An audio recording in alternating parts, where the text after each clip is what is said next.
towards creating the internet were taken in the 1960s. Originally, the internet was established to serve a common good.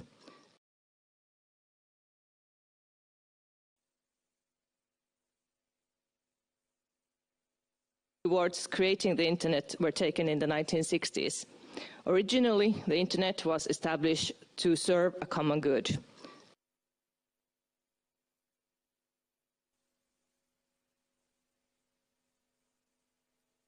Towards creating the internet were taken in the 1960s. Originally, the internet was established to serve a common good.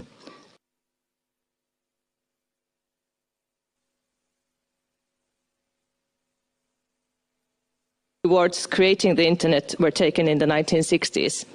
Originally, the internet was established to serve a common good.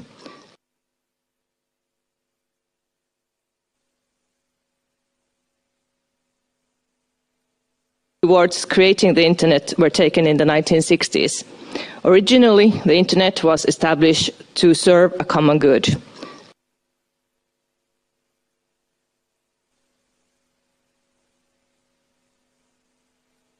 Towards creating the internet were taken in the 1960s. Originally, the internet was established to serve a common good.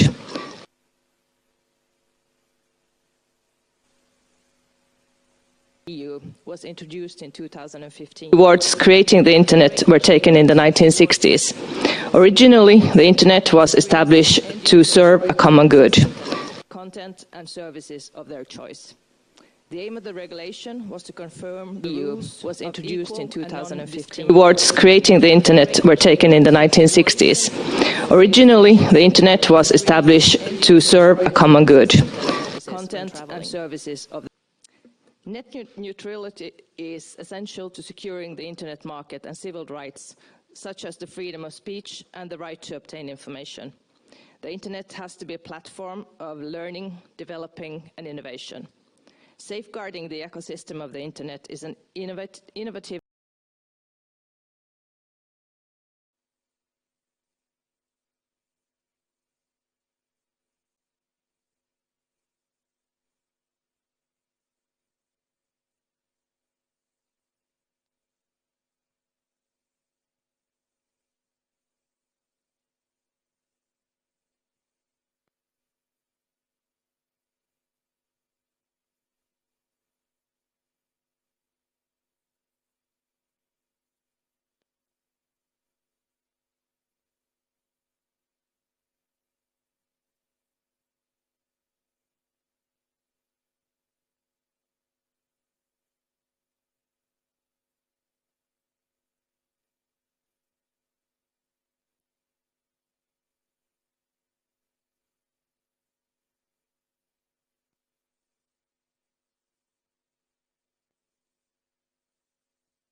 of increased content services has increased the pressure on the legality of content and its supervision.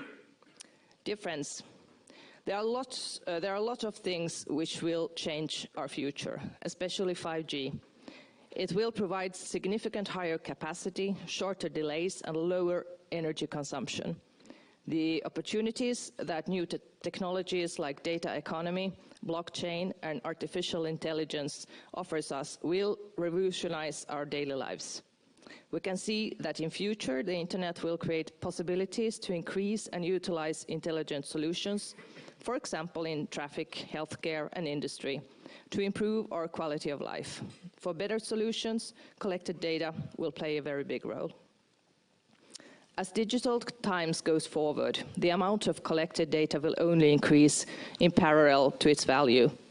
Data can be used and is required to meet the needs of the markets, authorities and people.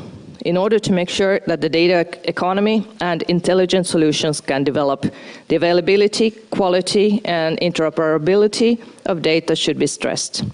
We must highlight the data economy of Europe must highlight that the data economy of Europe should be human-centric and allow the role of the internet to be an active part of the internal markets. We believe that the data economy can play a key role in increasing stability, growth, employment, competitiveness and innovation in the EU. As a matter of fact, if we want to develop new digital services and businesses, we should highlight the efficient and productive use of collected data in Europe. Today, the data economy market is underdeveloped and in the hands of new players, and also only in the hands of a few players. And it's important to make sure that all service providers and consumers have the right to access the necessary data with fair, non-discriminatory and reasonable conditions. It would help us to boost healthy competition among businesses of all sizes. But unfortunately, data and networks are sometimes vulnerable. Today, we do indeed have to acknowledge the growing need to invest in the safety and security of internet services, collected data and the infrastructure behind them. People should trust the internet and not be afraid of it. And the downside can appear as cyber and hybrid attacks, as well as illegal online platforms and use of data. We must ensure that we recognize critical factors, because at the end of the day, protecting our human-centric and empowering mindset in the future of the internet will help us to go forward.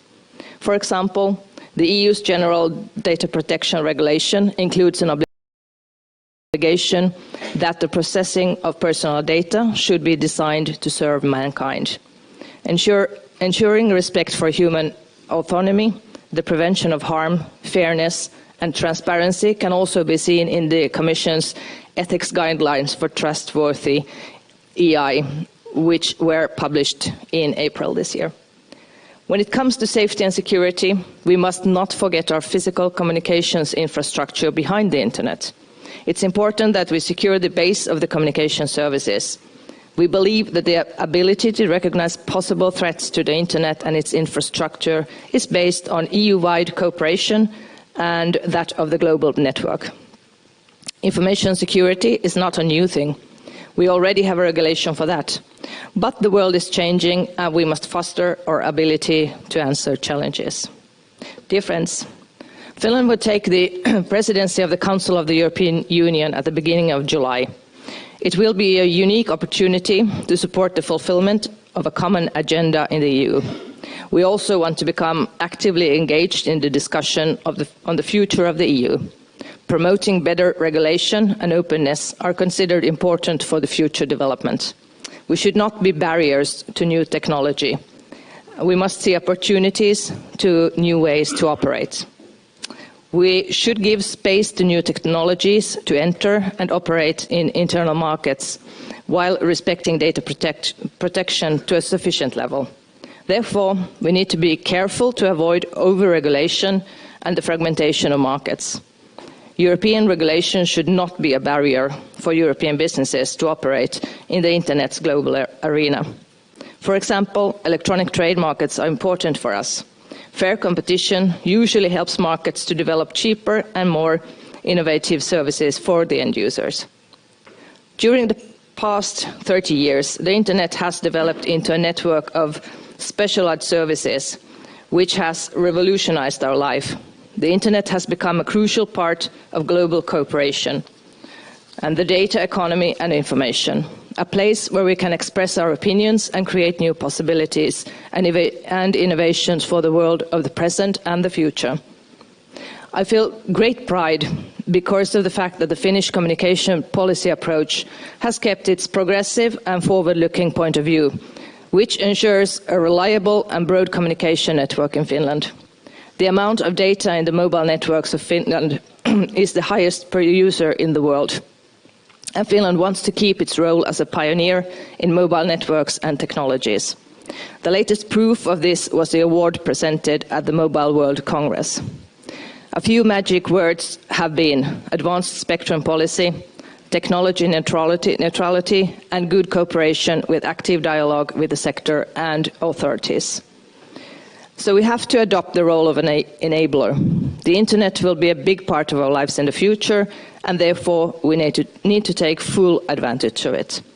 The question is, how can we utilize EU-wide and global cooperation to develop the internet even further? So finally, I'd like to hope you a fruitful day in the heart of the internet-minded discussions here today. Thank you very much.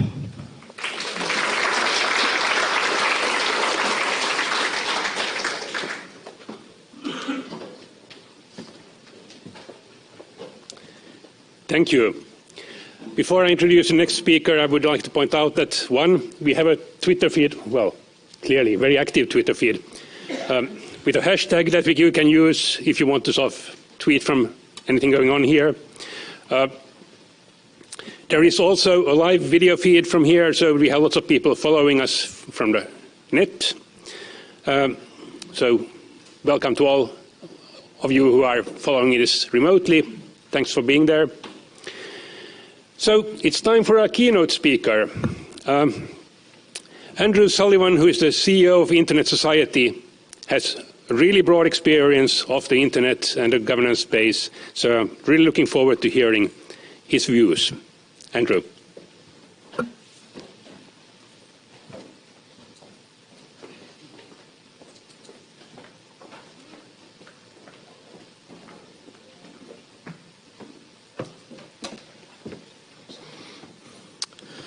Good morning, and thank you for inviting me here. I'm very pleased to be here. This is my first visit to Helsinki, and I've had a lovely time so far, so I'm looking forward to the rest of my time here. I broke my glasses a few weeks ago, so I have to take these off in order that I can see this, so I won't be able really to see any of you, and I apologize. I sometimes wonder whether we are reaching the period of peak irony. Practically every day, I read news reports and opinion pieces warning about the dangers of the internet. It is a tool of terrorism. It erodes family life. It has been catastrophic for newspapers. It might take over your car or make your ice cream all melty. Thieves, whether of copyrighted material or personal information, lurk behind every service. All people do is stream video all day long, some of it purloined, lots of it pornographic. They're locked away in their own little bubbles of entertainment and disengaged from the wider society. And anyway, the society itself is practically going to fall down due to foreign interference in our socio-political order. How do the attackers interfere? The internet. How do I receive all this news? Well, I get it through the internet too. Now, our contemporary culture is by no means the first one to criticize a technology through that technology. Plato's Socrates, from a few thousand years ago, spends a bunch of time in the Phaedrus complaining about the utility of writing. And yet we never would have known about this argument except for the written word. Nevertheless, these days it seems to me we spend an awful lot of time online talking about the online experience. And the content of that discussion seems to be somebody should do something. Of course, somebody should do something. The internet is one of those transformative technologies that comes along from time to time and makes everything different. Such technologies demand something from us, the people who have to live with them. And let us be clear, the internet has become a conduit for terrible things.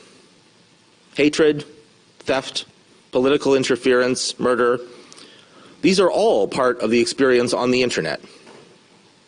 So, who is somebody? I've learned that whenever somebody should do something and nobody turns up to do it, nothing gets done. Also, of course, if you leave the doing to somebody else, you have to live with whatever they decided to do. So, somebody or somebodies should do something. Who are they? And what should they do? Peter D. Norton has outlined an important change that happened in North America between the 1920s and the 1930s. At the beginning of the 1920s, people crossed the street wherever they wanted. You just walked across the street. In fact, children used to play in the streets. This was normal. By the end of the 1930s, everybody had learned to cross at marked crossings.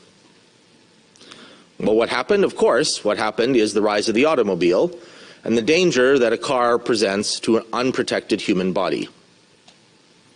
To deal with this ubiquitous new technology, the technology had to develop, but humans had to learn a few new tricks as well.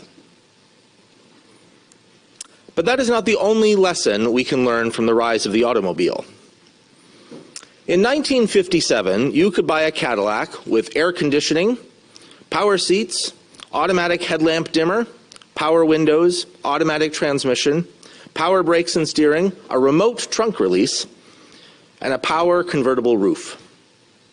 But you could not buy it with seat belts.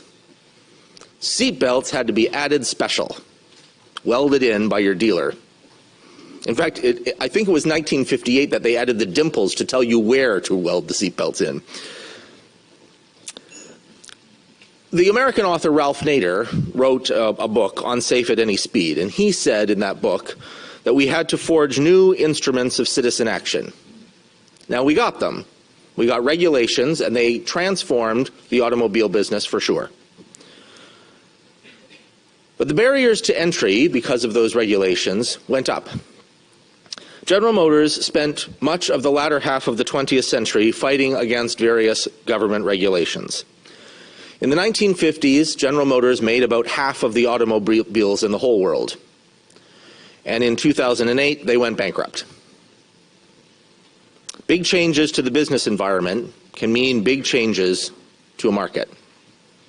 Now, many people look at the internet today. They look at the applications it brings, the ones that so many of us rely on all the time. One of them is up here.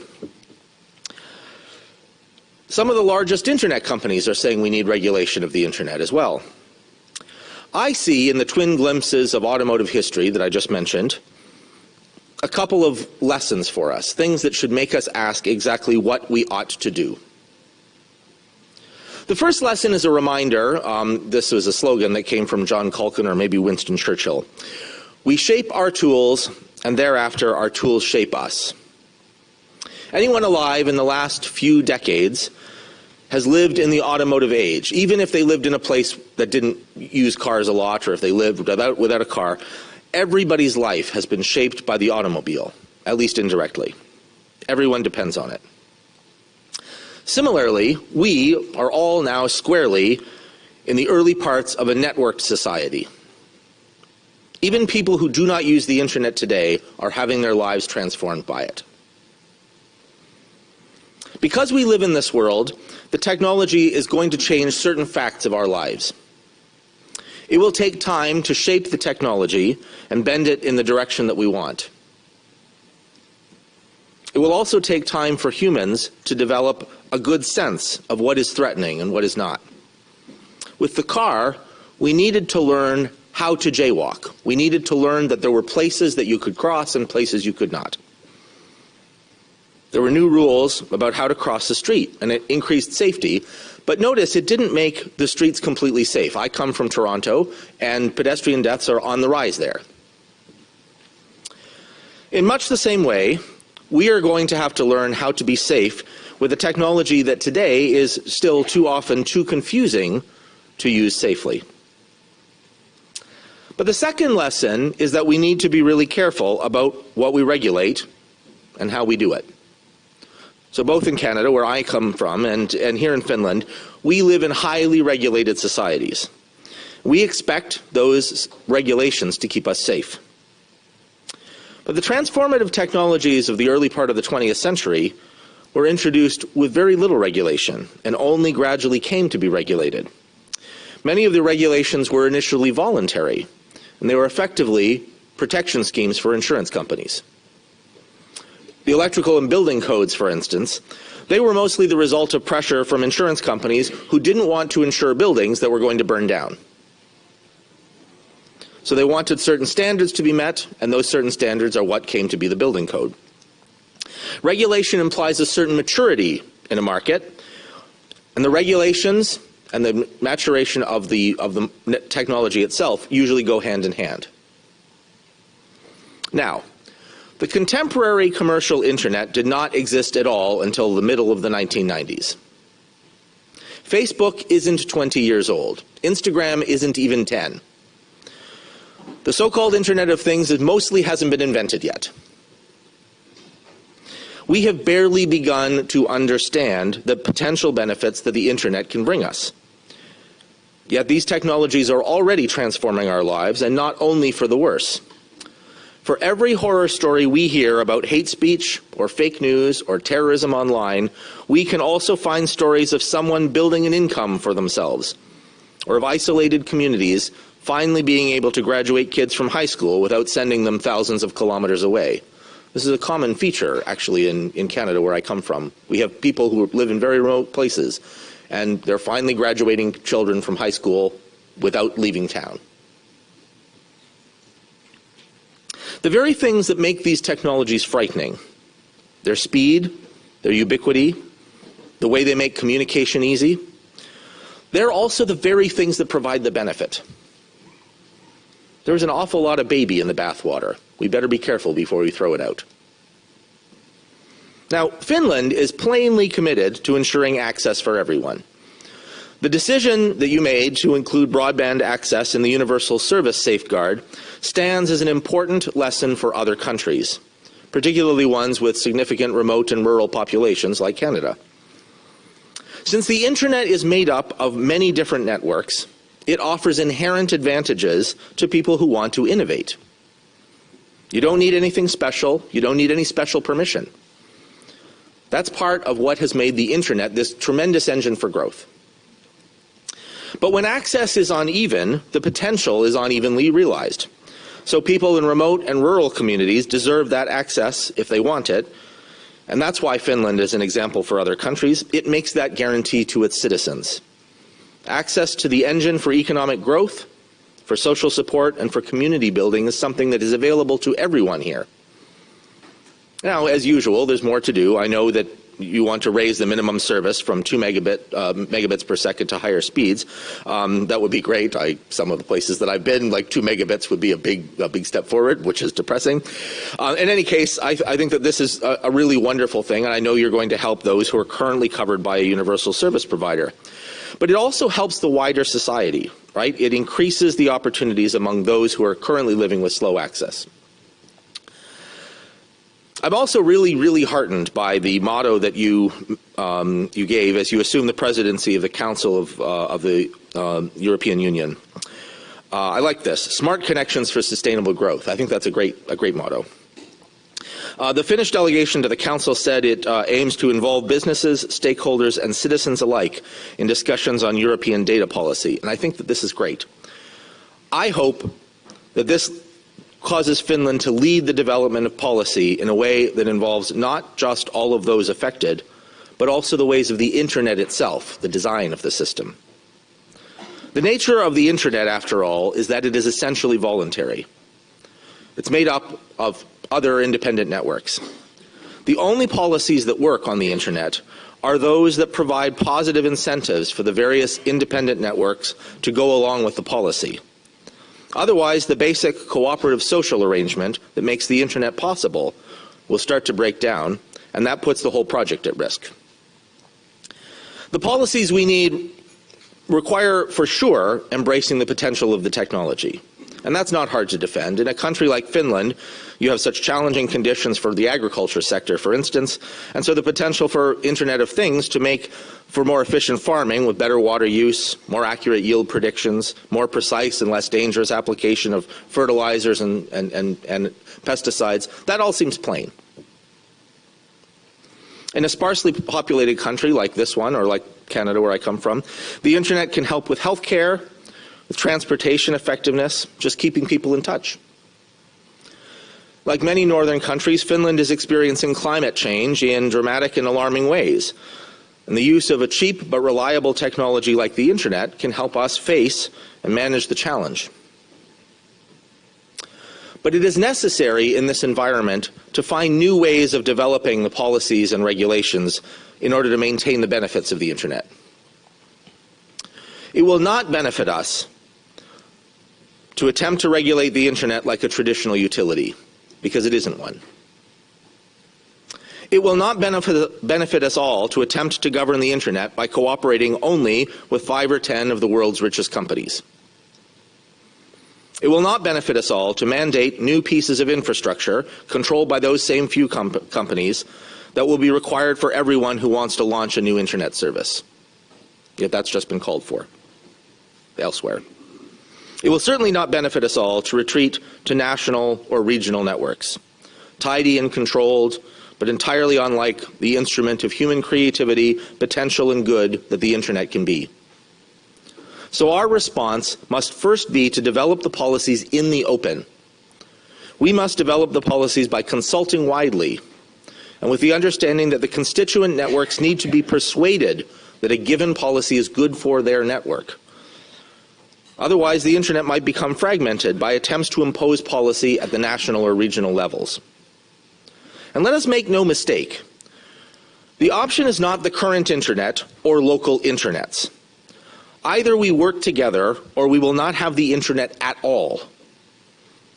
Multiple networks that do not interoperate are not local internets, as though we get the benefits of the global internet only at a country or regional level. If we manage to get these various national or regional networks to talk to one another, and it's not clear that we could do that, but if we managed to, they would not become a new kind of internet. They would be some new form of network. Maybe we can call it the multi-net. This would have new advantages and new disadvantages, but it wouldn't be the internet. And this is why I think Finland's concern for promoting market competition within the framework of the internet is a good way to address the overarching trend of consolidation. One of the Internet Society's key efforts this year has been to try to understand the trend of consolidation and concentration on the internet, what it means. We simply do not know whether, on the whole, the trend is good or bad, or whether it is even sensible to speak of this issue in the whole. We do know that some seamless experiences are really convenient, and that certain economies of scale make it possible today to rent facilities by the hour that you couldn't afford to build at all 10 or 15 years ago. But this environment can also create deep dependencies across different facilities on the internet. It is unclear what the consequences for innovation and entrepreneurship, or for the choices that users, ordinary people, are able to make. The other thing here is that we must resist the impulse to do anything just because some response is needed. Where regulation is necessary, we must ensure that it does not accidentally damage other parts of the internet or permanently entrench the current giants. Finland will be able to use its leadership in the EU to help resolve some of the contentious and possibly destructive debates around content controls and lawful access regimes that attempt to undermine encryption. And in all of this, we have to remember that not everything about the current business environment is just about the internet. Some of the issues we see today are not really to do with the internet. They're really to do with corporate behavior generally, and not the business those corporations happen to be in. A corporation that abuses its competitive position or misleads its customers is problematic no matter whether it competes in oil, automobiles, or the internet. Now, none of this is to suggest that there are not issues to face on the internet today. The internet has enabled human behavior that is often lamentable, sometimes shocking, or even criminal. Stealing people's credit cards, attacking elections, or showing a live video of a racist massacre is not okay. And it is an urgent problem for humanity to figure out how to cope with these execrable uses of the technology. But the solution is not to recreate a model in which only the largest and richest firms can operate on the internet, and everybody else has to take whatever they're willing to sell us. The solution is also not a regulatory regime in which certain voices are invited into the room where the decisions are made and everyone else has to accept the outcome. This infrastructure connects us all, and we all will need to have a hand in making sure its development continues to benefit us. And that is the real measure of the right outcome. The Internet is one of the most human technologies ever invented. We at the Internet Society like to say that the Internet is for everyone, but that is because it permits humans to communicate, to come together to make our shared fate better. The way to do that is to ensure that the fundamental strength of the Internet's design, its distributed nature, its lack of requirement for centralized infrastructure, can continue. We can only do this in collaboration with one another. Humanity needs to develop good directions for the Internet through broad, multi-stakeholder approaches that keep our shared fate a happy one. Somebody should indeed do something. That somebody is all of us. Thank you very much.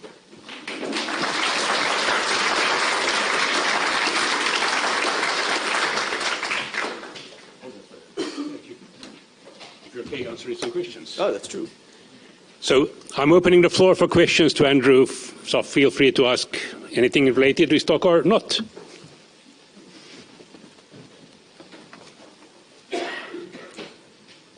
We are in Finland after all.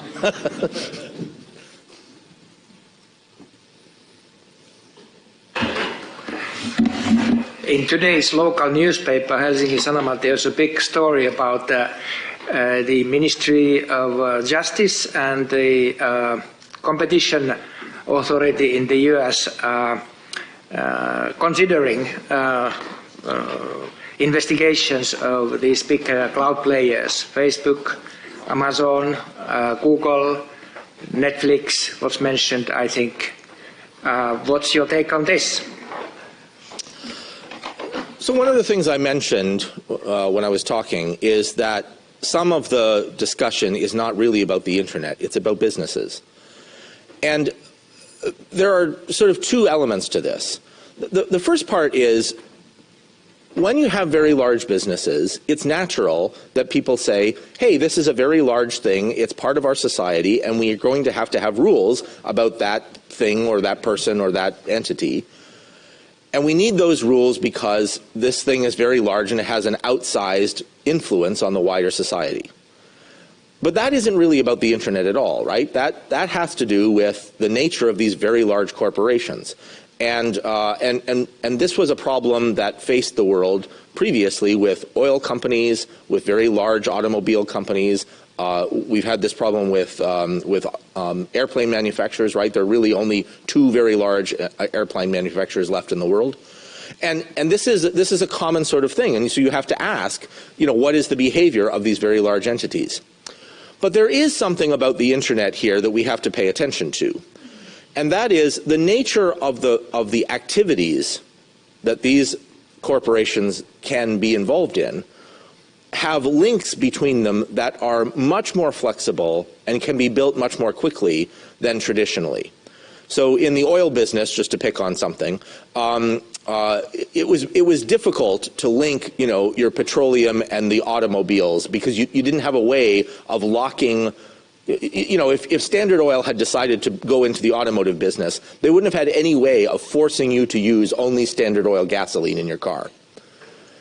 That is a thing that you can do with Internet technologies that you can't do in other kinds of areas. And so there's something that we have to ask about, what is the nature of this? What troubles me a little bit is that the discussion moves very quickly from there are these few little specific things about the ways that these companies can link themselves together into therefore we must regulate everything on the Internet. And that seems like a fast move at the very least. And that's the sort of thing that I hope all of us will be attentive to and will try to respond to when regulatory authorities around the world attempt to make those moves. But I do think that it is normal that we would, investigate the power of these very large corporations, and I hope that, that would be a normal thing to do. The final thing that I'll say about this is I sometimes worry that the discussion around the internet and these companies suffers from a little bit of mystery. You know, there is this old slogan about how any technology sufficiently advanced is indistinguishable from magic. And I think that there's a little bit of that with respect to internet corporations. The idea is that these are basically magic companies that can create tools that nobody would have imagined before, and therefore we have to use magical powers against them. But they're not. They're just corporations, and normal corporate governance is mostly good enough for those kinds of cases. Tommy. Thank you. Hi, Tommi Karttaavi. There's been a lot of talk about the threats to the internet model, and maybe two of the most prominent ones seem to be fragmentation on the other hand and over-consolidation on the other. So which do you see as a more pressing challenge at the moment? So I think this is a wonderful question, because it's amazing, right, that we can be worried at one and the same time about fragmentation and about everything being consolidated. And yet we're worried about both of those things in the same thought sometimes. Now, there is a reason to be worried about them in the same thought, and that's because there are two different dimensions in which we're having consolidation and fragmentation. The consolidation thing has to do with the way that different pieces of the infrastructure can all end up controlled by the same organization. And the fragmentation comes from two different parts of this. One is those same organizations locking everybody else out of the services that they're building. So you have these giant walled gardens. It's funny, right? We call them ecosystems all the time. You always hear this, oh, this and that ecosystem. Ecosystems evolve independently. These are not ecosystems. These are parks. They're walled gardens. And a lot of the walling has to do with keeping competitors out of that walled garden. So that's a sense in which this is a fragmentation. On the web, you just connected things together. On the public internet, you just connected things together. And you can't do that with many of these kinds of services. So even while we're getting this big consolidation, we're getting a kind of fragmentation, one kind of fragmentation there. And then there's another kind of fragmentation that people are worried about, which has to do with national governments trying to, put walls around themselves.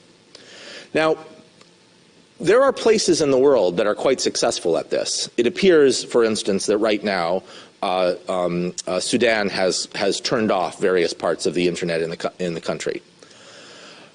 This is a terrible thing for governments to do, and not from my point of view because they should or should not follow this or that national policy. I am not competent to argue what governments should do. Governments have their own area of responsibility.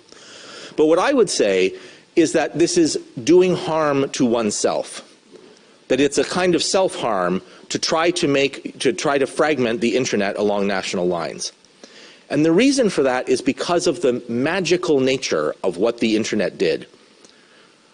Back before the internet was invented, if you wanted a really reliable communication technology, you built a phone network. And phone networks, one of the features of them was the tremendously good engineering that went into them. Really excellent engineering.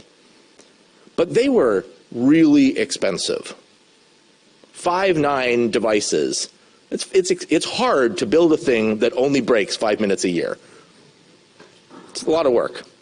And what the internet did was say, no, we're going to take these cheap technologies and we're going to lash them together in such a way that the whole thing will work mostly all the time, even though all the individual pieces will probably break at any second.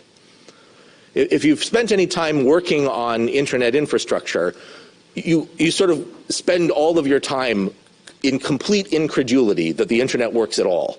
Because most of the technology that underlies it is garbage. It's terrible. It's really not very well built. And yet, when you put it all together, it turns out that it works remarkably well. Because if you just have enough redundancy, the system, the whole thing, works together. And so that's the fragmentation that I really worry about. This tendency of people to try to break down those things on the grounds of national sovereignty or on the grounds of protecting their service as opposed to competitors and so on. What we're losing there is the ability of the whole system to stand up and deliver the benefits that we're all getting out of this redundant kind of system. And so actually, I don't think there's a competition between the consolidation and the fragmentation. I think they're both urgent problems, and they're both coming from the same source, which is this failure to embrace what was really the tremendous benefit and the insight that the founders of the internet gave us, that we can build a system that benefits us all by a little bit of cooperative action and mostly everybody doing their own thing and following common protocols. That was a genius insight, and we're giving it up in a sort of short-sighted panic. I do have to comment on that. As somebody who's been on both sides of the sort of internet, building the internet and the telco side, I do have to remind of the words of a sort of European internet pioneer asked why he was using packet switching and sort of assuming an unreliable network. And he said, I had to. I was using France Telecom. There was two people asking here. My name is Jarmo Mäkelä. I'm representing the Reporters Without Borders in Finland. Now, there has been a lot of talk recently on how to remove the unwanted or criminal content in the internet. And the big platforms have devised ways to do it, and they are exercising this as we speak. Now, what is your opinion? Should this censorship be left to these companies, or if not, who should be given the responsibility? This is a really fascinating topic, partly because of the thing that I mentioned before about sophisticated technologies being indistinguishable from magic. Because a lot of the things that people want from those platform services are, they want a pony. I mean, they want magic things to happen. The platform providers are pretty good at detecting content that is a violation of somebody's copyright, that is a violation of various hate speech laws, that is just, lamentable content, that is child pornography and so on. They're pretty good at it. But they're not God. They don't have an all-seeing eye. What they have is a pretty good a set of guesses about what this content looks like, a certain amount of so-called artificial intelligence, but what this really is sort of very, very complicated machine learning, and terms of service that allow them to be wrong. So one of the things about this is that if you're posting your video on some video sharing site, if you look at the terms of service, it says we can take anything down we want at any time.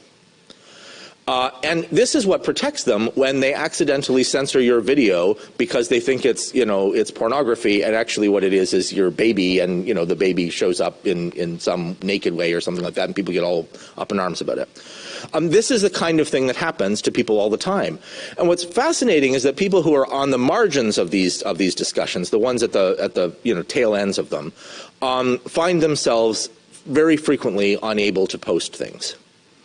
Now, in a video sharing site that is privately held and it's for the benefits really of the shareholders in the company, this doesn't seem that problematic to me. I mean, that's just the way the thing works, and if you don't like the terms there, post it somewhere else. We do have the web. You can post things elsewhere. It's true that it's harder. It's much harder to publish your videos yourself than to just post them on YouTube or Vimeo or whatever. But that's too bad. You want to have an unpopular opinion, you're going to have to do a little more work. It's a little bit different if we decide that that's what public discourse is going to be like. So in Canada, where I live, and also in the United States, where the office is, where my office is, a lot of public space has been turned into malls. Things that used to be public grounds are now, in fact, privately held spaces that are then controlled by, private security firms and so on. And we have a problem then when, you have sort of public discourse about contentious issues and people want to, go into the streets and have protests and so on. And the people who own these plazas that used to be, what we used to think of as public spaces, they say, no, you can't do this here. Not allowed. So it's an interesting question whether we're going to do that to the internet, whether we're going to do that to the whole internet. And what troubles me a little bit about things like the Christchurch call that happened recently is that that's exactly the kind of thing that people are talking about.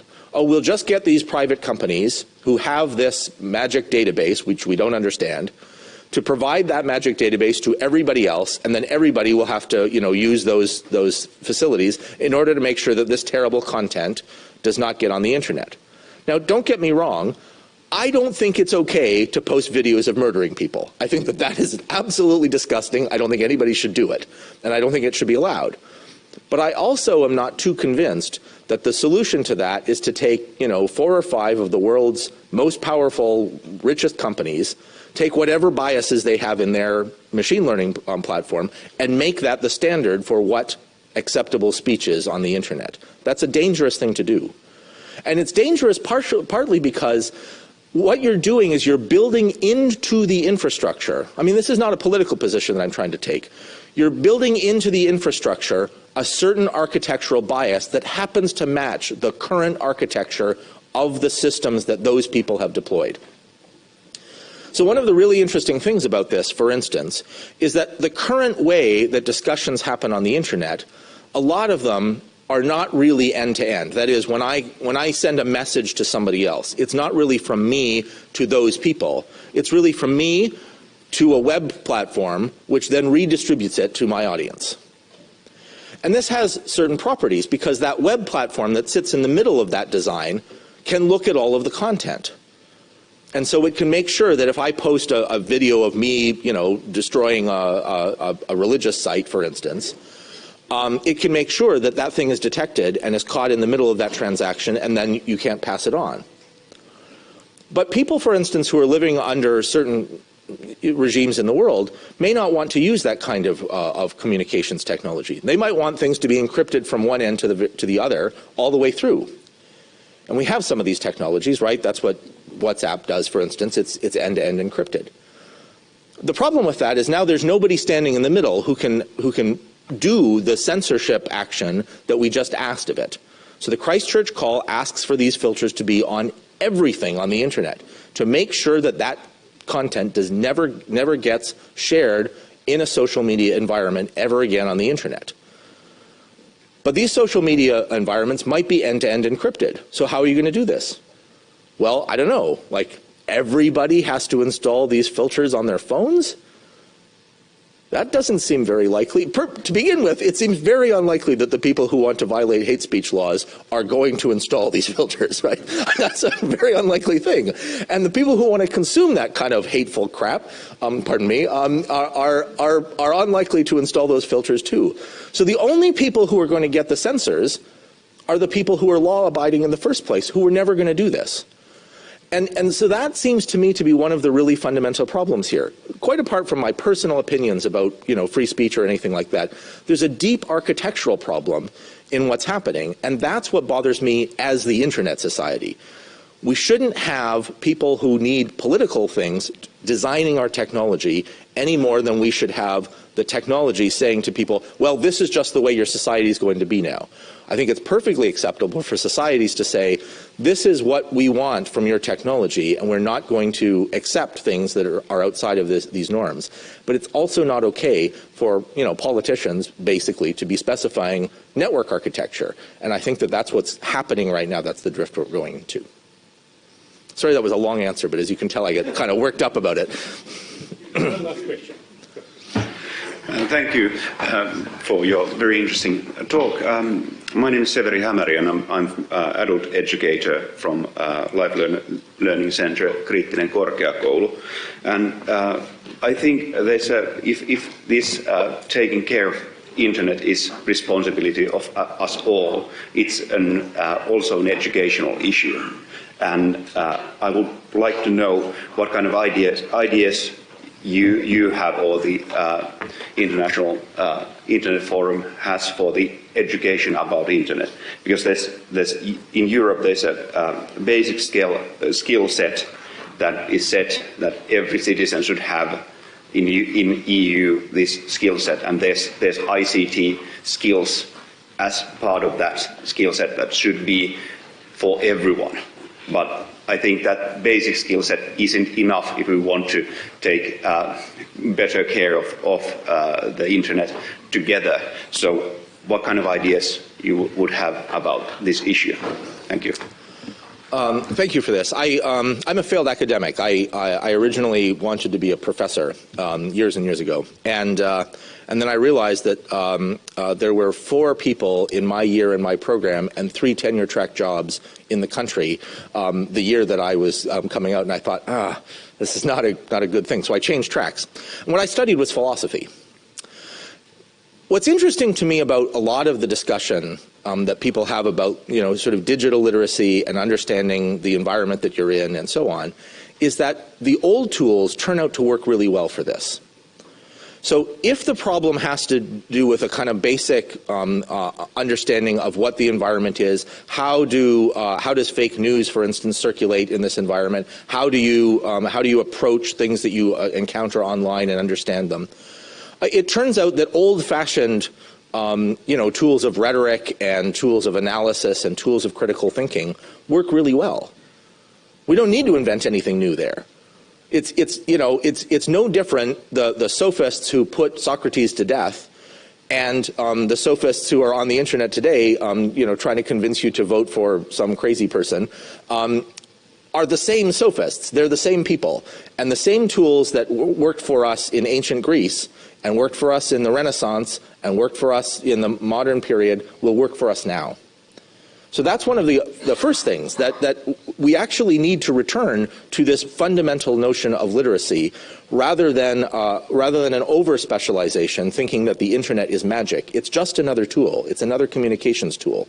It has certain properties. We need to pay attention, for instance, to the plasticity in it. And we need to pay attention to the ability of somebody from the other side of the world to appear as though they are local. So those are some things that we need to develop, and those are techniques that we need to develop, and some of them are technologies that we need to invent. But the fundamentals there are the same critical thinking skills that we ever had. Now, there are some additional pieces to this, however, that are a little bit different. Like, for instance, the nature of the technology itself, how it changes your attention. I've noticed it myself. I read for a living for many years. When I was a graduate student, you spend all of your time reading things. You're reading long-form stuff. And now I can only read in chunks that are that long. And I notice it. It's depressing. So there are some kinds of things that we need to pay attention to about attention span, about the ability to focus on longer kinds of things and to take things within a context that are a little bit different. And then there are basic skills of interacting with this kind of environment and understanding what it means.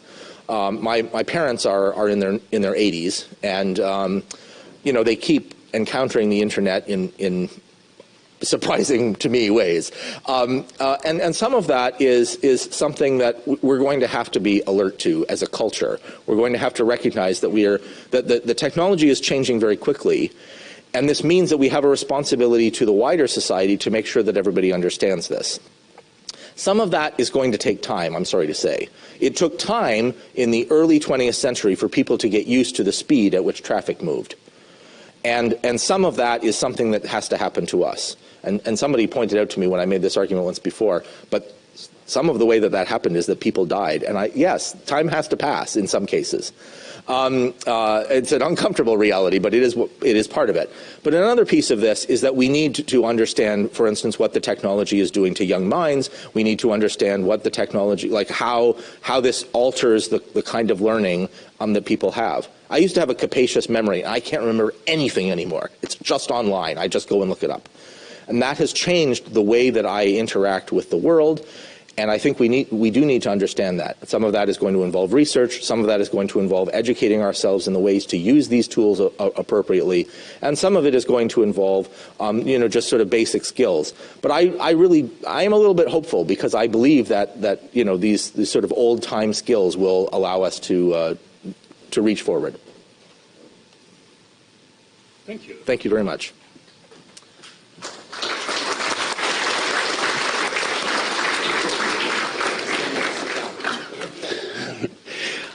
Andrew, I was actually going to comment on your last comment, but I forgot what I was going to say. So. Okay. The next one is a panel chaired by Tapani. Are you ready, Tapani, I'm sure you can introduce your panel. So, thank you.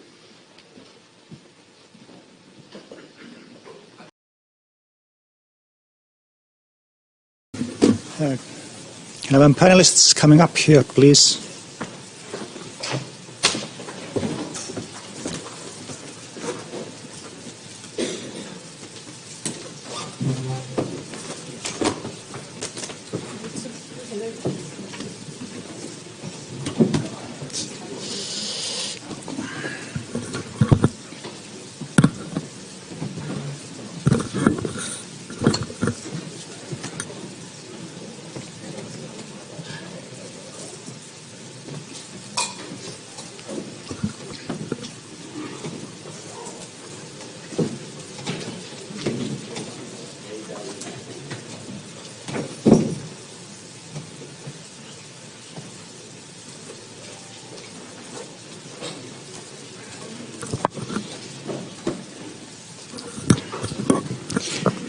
Okay, we are almost on time. So, ladies and gentlemen, welcome to our little panel on the era of artificial intelligence. It should be. Can you hear me now? Okay, I have to be closer to the mic. So, welcome to this panel on artificial intelligence and European digital single market. I am Tapani Tarvainen from Electronic Frontier Finland, as well as from Jyväskylä University. And I'm joined here by 4 distinguished panelists. First one, you would just introduce him, have him give a speech. No need to introduce him, Andrew Sullivan again. Then is Margit Salokannel from Sareco, and Antti Peltomäki, who is the head of Finnish delegation in the European Commission, and Taneli Tikka, who's the CEO of the state development company as Vako. Okay. To get us into the right mood, I ask you to imagine that you are being told of something new and wonderful, something that can do all kinds of wonderful things, entertain you, protect your home, whatever else in between. But it can also go crazy and do bad things, all the way down to killing people. And you don't really understand how it works, why it does what it does. Would such a thing be totally banned or at least tightly regulated? Now, that thing, of course, is the dog. And we're supposed to talk about artificial intelligence here. Now, what are we talking about when we talk about artificial intelligence? We are looking at what's possible now and the immediate future, not some science fiction thing. So this thing is basically just computer programs that do complicated things. But there's one key feature, one key difference with traditional programming, is that the programmer does not specify how things should be done, but just what, and then make the program learn. And so it's programmed to learn things, to change itself, to do what is needed, but not programmed to how exactly to do that. So it's machine learning we are talking about here. And one key implication of this is that we really don't understand how they work. Not even the programmer is able to explain in detail why exactly it made this decision or that. We can just try to teach them and observe how they behave, and sometimes they will surprise us, just like the dogs do. Hopefully not too often, at least not killing us too often. So that's enough for the definition. Maybe our panelists will add to that, but the other part of our title is the digital single market. Now that one I'm not going to describe. I'll just highlight one of its second pillar, as it were. The conditions for digital networks and services to grow and thrive. And that gives us a focus for this speech. How does the emergence of AI change the face of the internet, as it were? how it could improve or disrupt these digital services, networks and services, and what kind of legislative and other regulatory measures should or could be taken to help the good, avert the bad. So, then I have one introductory round for our panelists. There's a brief note of why you think you are here. What's that makes AI worth talking about in a panel like this? Start from Taneli at the end. Hello everyone. I'm Taneli Tikka, CEO of the Finnish State Development Company. It's a new government-owned company here in Finland, recently set up. And we are working out of asset base of roughly 2 billion euros currently, and doing development in the intersections of future and technology in areas that will be of strategic importance for Finland in the coming decades. And one of our main topics right now is data analytics, AI, and seeking to develop that whole ecosystem forward in Finland, including definitely successful market-based companies and a sort of thriving industry around AI. My own background is a combination of technical and business, so when it comes to the technology of AI, we can be very specific and discuss that in detail if you want to.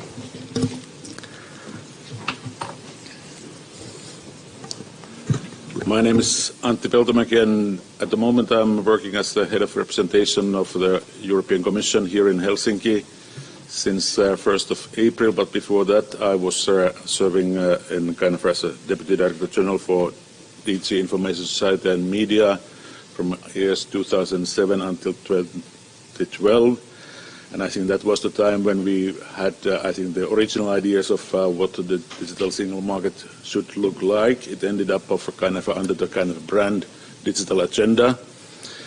And I think that then the digital single market strategy was, I think, that very much, I think, kind of established by the Juncker Commission. I think it was one of the flagships that I think that Juncker was, I think, presenting, or the kind of Commission was presenting as certain kind of flagships for really trying to, very early on, to capture what are the kind of main elements that we are trying to achieve, not only on EU level, but also together with the member states. And I think the digital single market was one of those. And then perhaps when you are reading the kind of a paper, it doesn't really recognize the artificial intelligence. It was 2014-15, but I think that it came later on very prominently. I think that up. But of course, I think that certain kind of overall digital challenge was, I think, that recognized very much.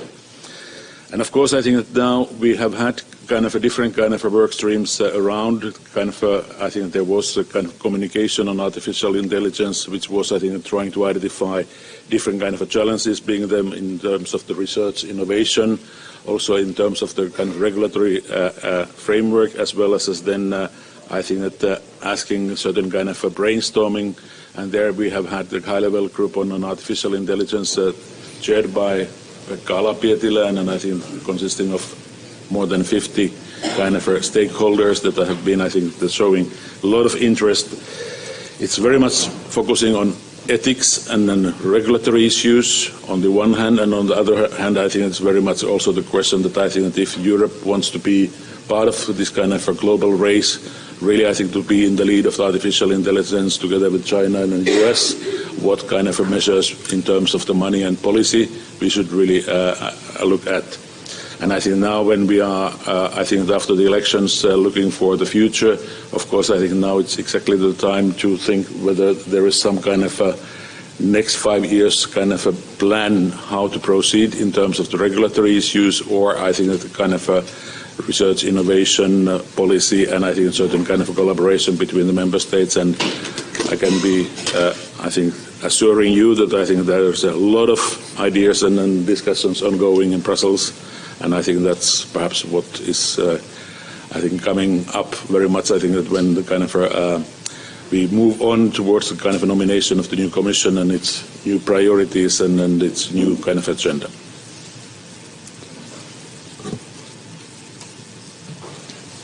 Thank you. I'm Marjut Salokannel, and I'm sort of probably invited here as the legal person bringing in the regulatory aspect. I have a long academic background in all legal issues related to. In all my career, I've been working with the legal issues related to digital technologies as they have evolved, starting with IPs, in particular copyrights, and for the past years with data protection and privacy in particular.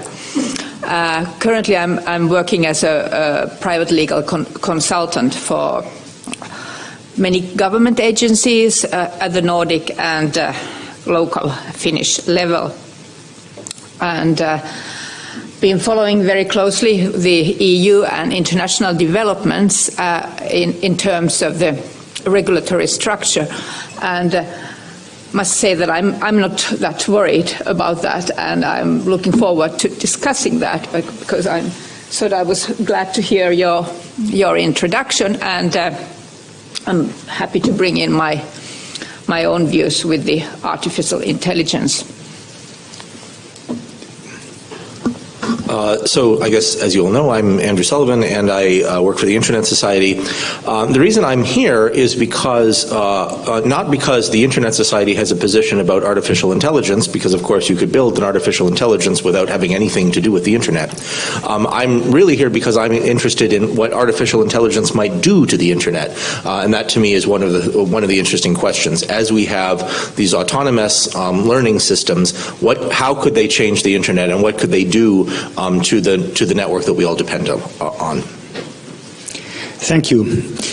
Now I'm going to pick up some different concerns, issues, topics that AI is likely to impact, and ask you to concern them. And I'll start with a difficult one: privacy. From an EU framework, I'll refer to the GDPR, General Data Protection Regulation, which has a transparency requirement. People are supposed to understand how their personal data is being processed. Now, given that AI decisions tend to be rather opaque, impossible to understand even, how can this be reconciled? And give an example scenario. We have an AI system that's being trained on personal data, which is then discarded. So there's no explicit personal identifiers left in the system anywhere that could be pointed out that this is about you. Yet the system can make decisions about people as if it knew them. Is this a serious concern? How it will be dealt with? Or could it actually be argued that this kind of decision making makes it anonymous, that it's depersonalized, it's no longer personal data? We could even argue that this means that personal data can't be processed by AI at all without changing the GDPR, or without making explicit legislation, maybe waking up the e-privacy directive or whatever. Or is this just a non-issue? Okay, I think Taneli wants to start again. Go. I think this is one of the areas where discussion about policy is slightly lacking behind where the technology is already leading in practice. For the last couple of years already, the leading AI developers of the world, the big companies typically, and universities as well, researchers, they've actually done learning on personal data that involves significant synthetic data sets. And so this is done in a way that if you need to, for example, learn about people's medical conditions, how to treat an illness, you might have 10,000 real people in the data set that you use to train your AI with real information about their real illnesses. But then you teach the AI with a blended data set that includes synthetic people and completely synthesized, made up data. And there might be 10,000 real people blended together with 200,000 synthetic persons. And so the AI learns from a set of 210,000 different examples, and it doesn't know which one's real and which one's synthetic. They also spice this up together with human input and human conclusions. So they have expert people who know about how this treatment in this specific case should be done, and the human also gives input to the same AI.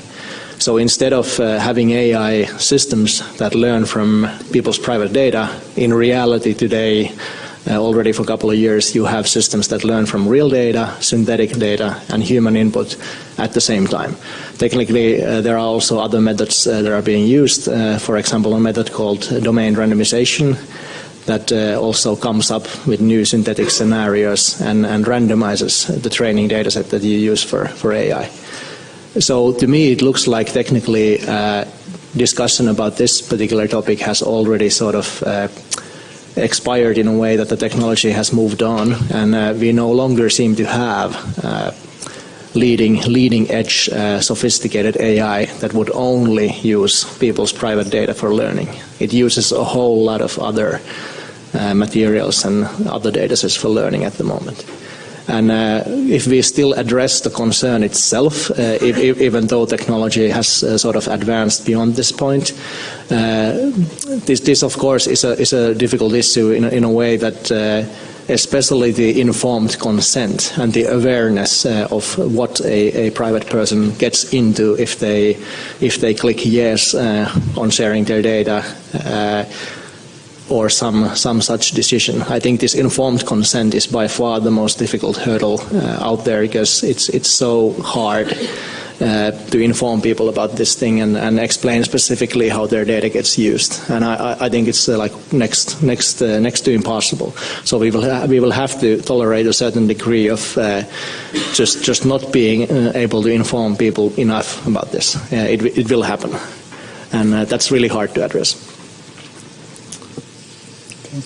Margit, let's go next. Yes, that sounds very promising.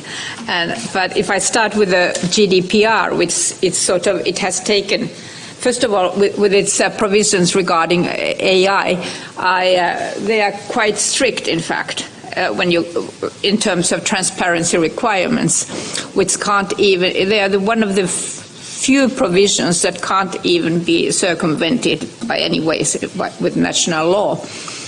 And in terms of, and when the GDPR is interpreted in light of the Charter of Fundamental Rights of the European Union and the Council of Europe conventions, then I'm quite happy with what the framework, even the current framework is regarding the AI decision making.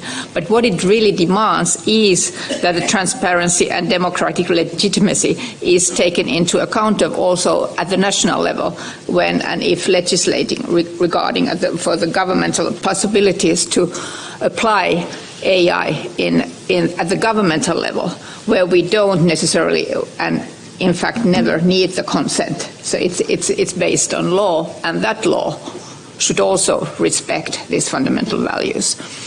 And how to inform the citizens about this and have them to sort of to know how their rights are affected by that decision making is a big question. And currently, I think this is sort of the phase we are living in. For example, I've been working a lot with health data, and their AI has magnificent possibilities and threats, because the capabilities of identifying people and the eventual breaches, which always do happen, can be very, very devastating for individuals, and that's why we really need the security and have to really go forward to this synthetic data. And this is something that the Finnish government at least is going to tackle now within the next few years. Thank you. Okay, Antti.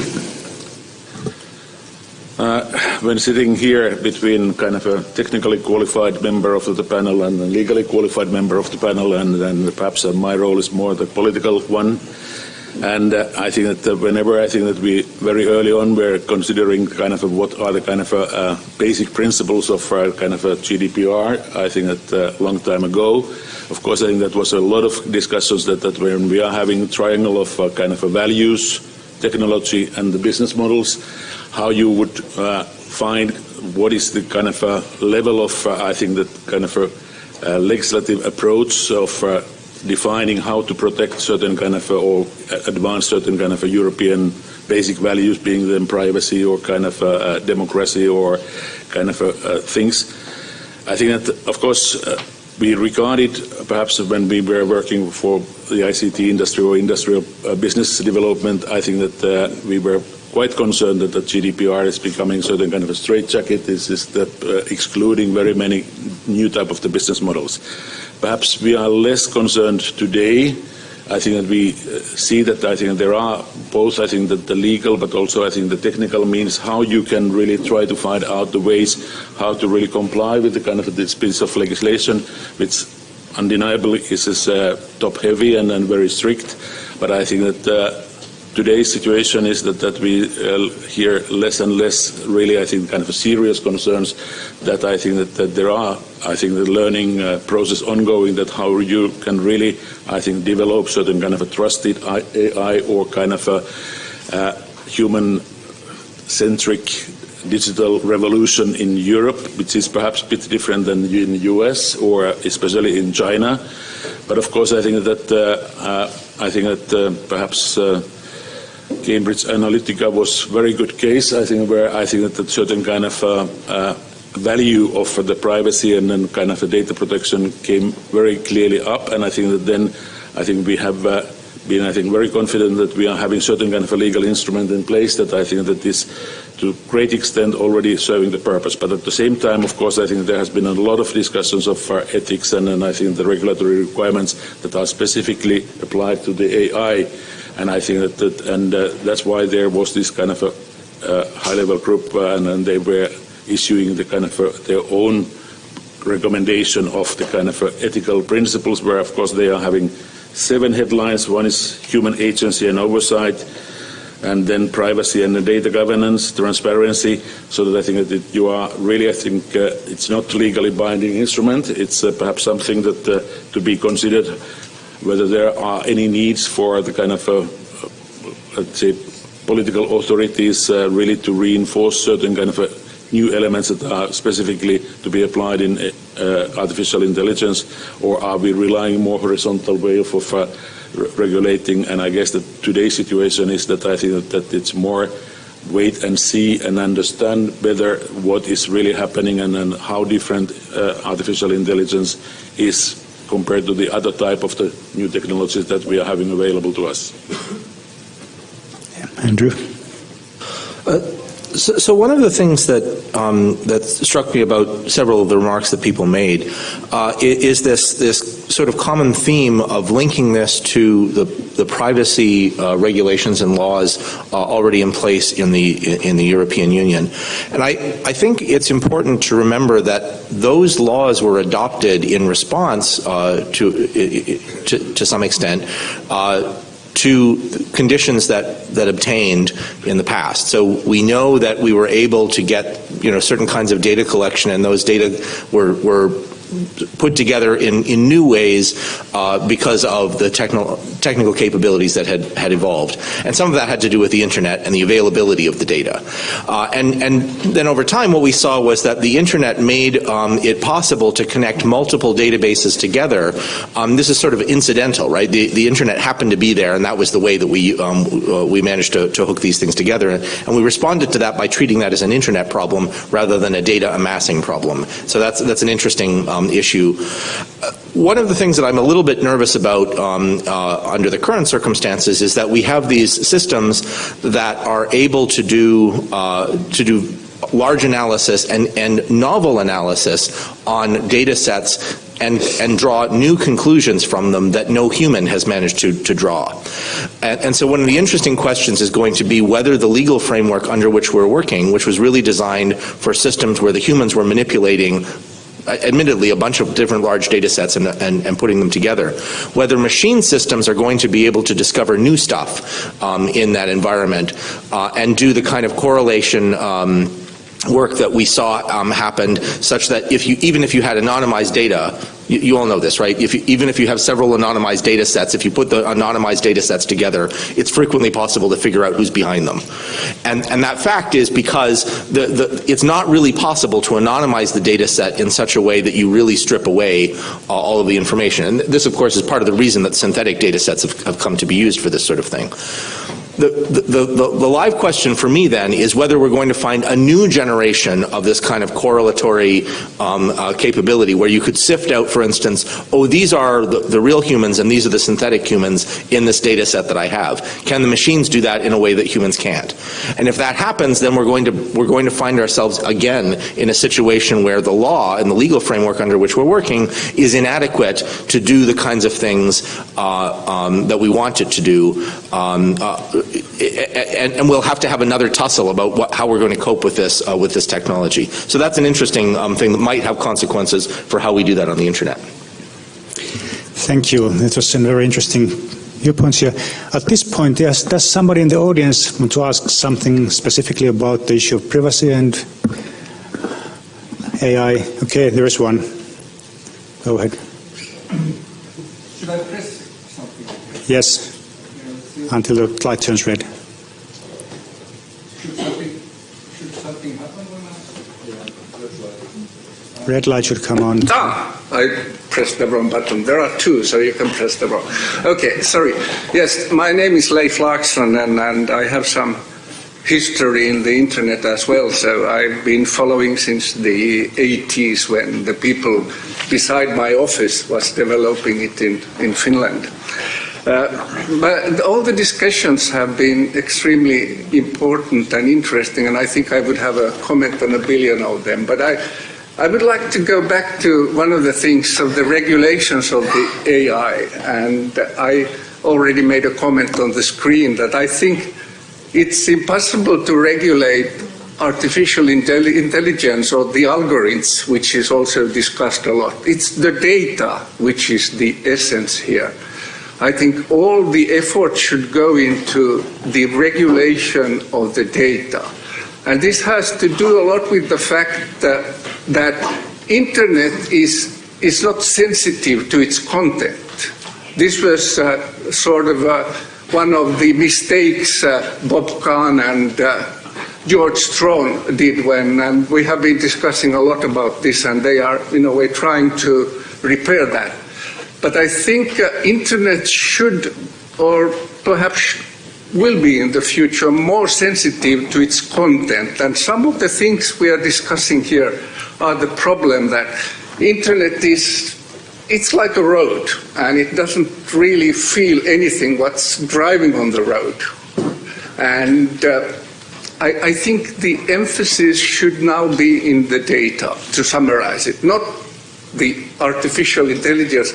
I think the point you made about the next levels of artificial intelligence when the robots develop something which is not developed by humans, and that's a good question. What's the legal framework of that? But I think that's still a question for the future. Thank you. Thank you. I don't think we'll have more questions at this point. I'll get more in the end, I hope. But anybody want to quickly comment on this? Any responses? Or shall we move on? That was a rather... Okay, please go ahead. Just shortly about this, how regulating the data. Of course, data protection is regulating the data. But in addition to that, I think, and that may come up later on in this discussion also, is the problems of how to build these data sets. And one extremely big problem is this, how to prevent bias in the data sets. And I can imagine that in Finland, for example, we are going through a sort of a transitory period. Because, for example, in medical research, the Finnish population has been traditionally extremely homogeneous, but is no longer. And how that is taken into account of, or do we want to take that into account of? Not all researchers do, because they think that they want to have purified data. And that is a sort of a very acute question. And I don't have a technological background, so I don't know how this bias can be tackled, but I think and I believe that it can be tackled only in a sort of transdisciplinary manner. We need people from different fields. We need ethicists, social scientists, lawyers, technologists, in order to be able to comprehend how to put together these data sets and how then to eliminate the identification possibilities. Because I think probably the biggest problem with the GDPR is that it is based on the sort of the distinguishing whether we have anonymized data or identifiable data in somehow. And in fact, I have been told for years now by IT people that there is no such thing as anonymized personal data. And so how sort of to navigate this basis which is still there in the GDPR? Thank you. Anybody else? Actually, I would... Okay, Tanel, quickly. If I add one technical point of view that may change this again a little bit as technology progresses and marches forward. In a couple of years ago, 2014, a couple of crypto system, like encryption system scientists invented a new method of homomorphic encryption. And this sounds a bit like technical wizardry, but basically they made a system where it's possible to encrypt a dataset to complete gibberish, and then send that gibberish for computation to whoever, to the NSA, to the Chinese government, doesn't matter, whoever, and they can do computation on it. They can calculate all sorts of mathematical calculations and all sorts of analysis on a completely encrypted dataset. Gibberish in, gibberish out, and they never know what they're computing on. They're computing blind on just some numbers, and never knowing what those numbers are. And then you can return the results of these computations to the original point where the data was encrypted, and you can open them there, and then it will be as if the computations were done with the real data. So this system allows us to send very sensitive, very private information that doesn't need to be anonymized, encrypted for computation to whoever, and the only one who will ever know what the data was and what the results of the computation is the original point of origin that has the encryption key. And these kind of systems, they might change the game technically quite a bit, because you can legally argue that a fully encrypted dataset is definitely not legally the same thing as an unencrypted dataset would be. Mathematically, you can also prove that. So with the spread of these technologies, we actually might see a lot of technical systems that sort of bypass GDPR entirely, because instead of ever even attempting to anonymize people's data, they just encrypt it, and then they do the computation, and they do the AI machine learning also on encrypted datasets. And technically this is very interesting, and it's quite new. It's currently being developed, and the most advanced applications that I've seen in this area is, for example, medical imaging, so MRI images, brain scans, or CT medical images encrypted in this kind of way, and then analyzed fully encrypted without ever knowing what it is that they analyze. And you're still capable of getting results out of this. So it's very interesting where this goes in a couple of years. Thank you. Now, something that Madhut actually already mentioned here is that the datasets can be biased and result in biased decision-making by the AIs, so I'll switch on to looking at concerns of discrimination by AI. As poorly implemented AI systems can easily be just as racist and sexist as people can be, or worse. And sometimes even when they are fed correct data and produce technically, statistically correct decisions, they are still such that we are unethical to use. They could be reinforcing racial stereotypes, even if we know that, say, a certain, statistically, it can be that certain ethnic group commits more crimes, but we do not want to direct police attention to them anymore. just because of that, because that will just make things worse. It's a vicious circle. So, on the other hand, people are biased too, and it's conceivable that an AI system could be better in some ways, say more gender blind, more color blind when making its decisions than people can be, and improve things in this respect. So, what do you think? Are AI systems likely to make things better or worse when they make decisions about people in terms of discrimination on things that should not be used? Anybody? Okay, Taneli again.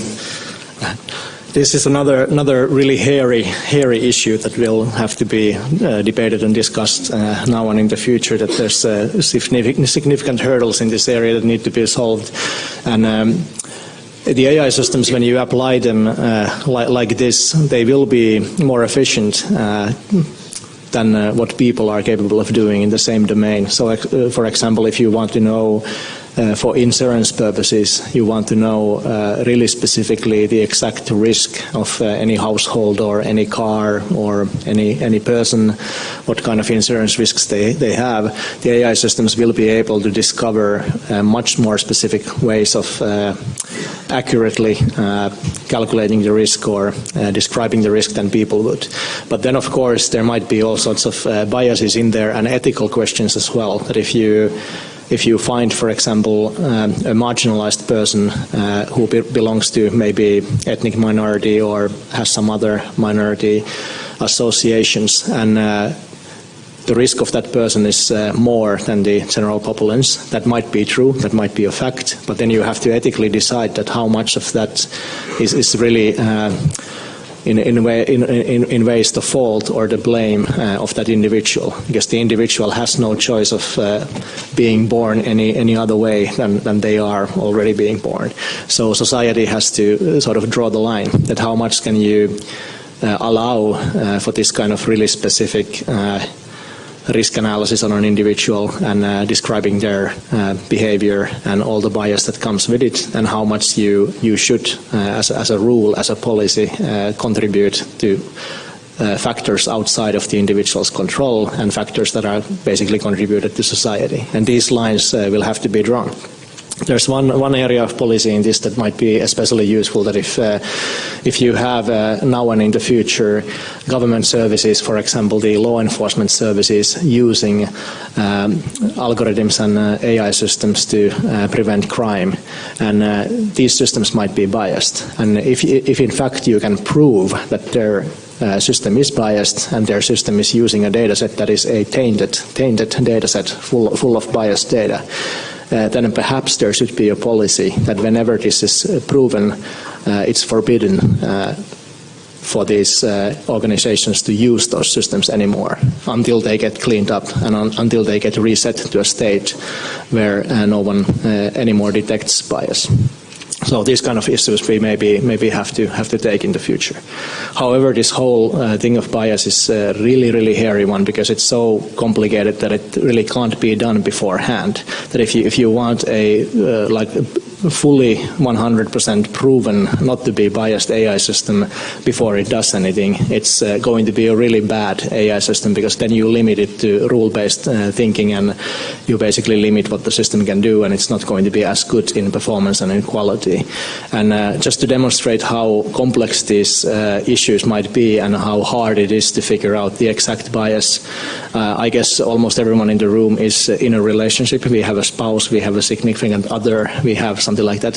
So can you tell me exactly how your spouse selected you? And was there any bias in that?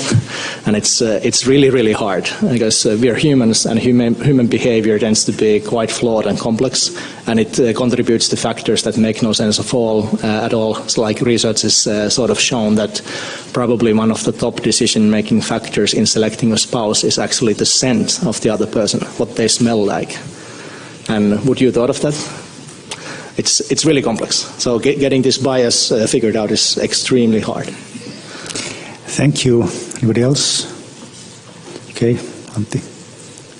I think that was perhaps a very good explanation that how complicated this issue might really turn out to be in different kind of application areas. And then, of course, I think that this is perhaps one of the kind of a key kind of principles that I think that the policy makers and I think all the stakeholders are now playing around. That I think that whenever artificial intelligence is perhaps regarded as certain kind of a black box, so that I think that how it really ends up of the kind of a certain kind of a conclusions or decisions, whether we are having certain kind of let's say obligation to understand what were the kind of a criteria used, why these kind of decisions that are having huge impact on kind of a private persons or kind of a institutions or something else. And I guess that this is becoming very much a question of I think like we were discussing about this business and platforms, where we were asking for regulation, and especially I think that how these kind of a big platform operators are actually treating different kind of a commercial operators on their platforms compared to their kind of a perhaps own competing kind of services that they are on offer on the same marketplace. And I guess that this is exactly the question that I think that what is the level of understanding that what is the kind of artificial intelligence, what are the criteria used that I think that are then providing these kind of let's say results that I think that are perhaps I think then either biased or non-biased, but I think you have to have certain way of understanding what is the kind of way that I think that this kind of artificial intelligence is coming to the conclusion. And I guess that's perhaps one of the questions where I think the regulatory authorities are considering whether they are having any ways and means to do that without asking all the Googles and the others to disclose their kind of algorithm to all of us. Thank you. Anybody else? Marut? Yes, it's. I agree completely with this. As I said before, with the hairy issue of this bias, and the problem, sort of, as I see it, also is that it's when you take an AI data set, it sort of flattens out the human existence in a way that it takes what's the norm in a society at a given time. The people working at this. So what's normal? Is it how to capture sort of the diversity of the society, and in particular now when we speak a lot about how the changing nature of work, how people work in a very, very untypical work relations, and how do insurance companies or governmental employment offices take that into consideration in their AI programs, which are being used in that area. And so when the society is changing, are the data sets sort of capturing this change, or do they sort of point out people as marginalized even though those people are not marginalized at all, or interfere in a wrong way and sort of replicate the bias? So and those are sort of the dangers, and I don't have any answers how to tackle them. Thank you. Andrew, any thoughts on this? Why don't we go on to the next? Okay. The audience seems to have a question, so let's go to them. Hi, my name is Alexis Ohonen. So basically, one of the issues that I guess we are not going to go into detail today is the idea that runaway AI might pose a threat to humanity. But I mention it because this bias discussion reminded me of something in those discussions. In specific terms, the idea of kindness to humans. So basically, the AI wouldn't pose a threat to humanity if we could teach it to be kind to humans. But this isn't as easy as it sounds. Isaac Newton wrote those laws that we probably have all heard of, but it's not possible to code those laws in programming languages. So those laws would have to be taught. And I think this bias in data and in data interpretation sounds like a subset of that problem. So does the panel have any ideas of this sort of off-topic rant? Thank you. Anybody care to comment on that, Andrew? One of the things that has struck me on several occasions in this debate is that we worry about, potentially teaching this technology to be kind to humans, and we haven't mastered yet teaching humans how to be kind to humans. And so it seems like we're setting the bar a little high for ourselves.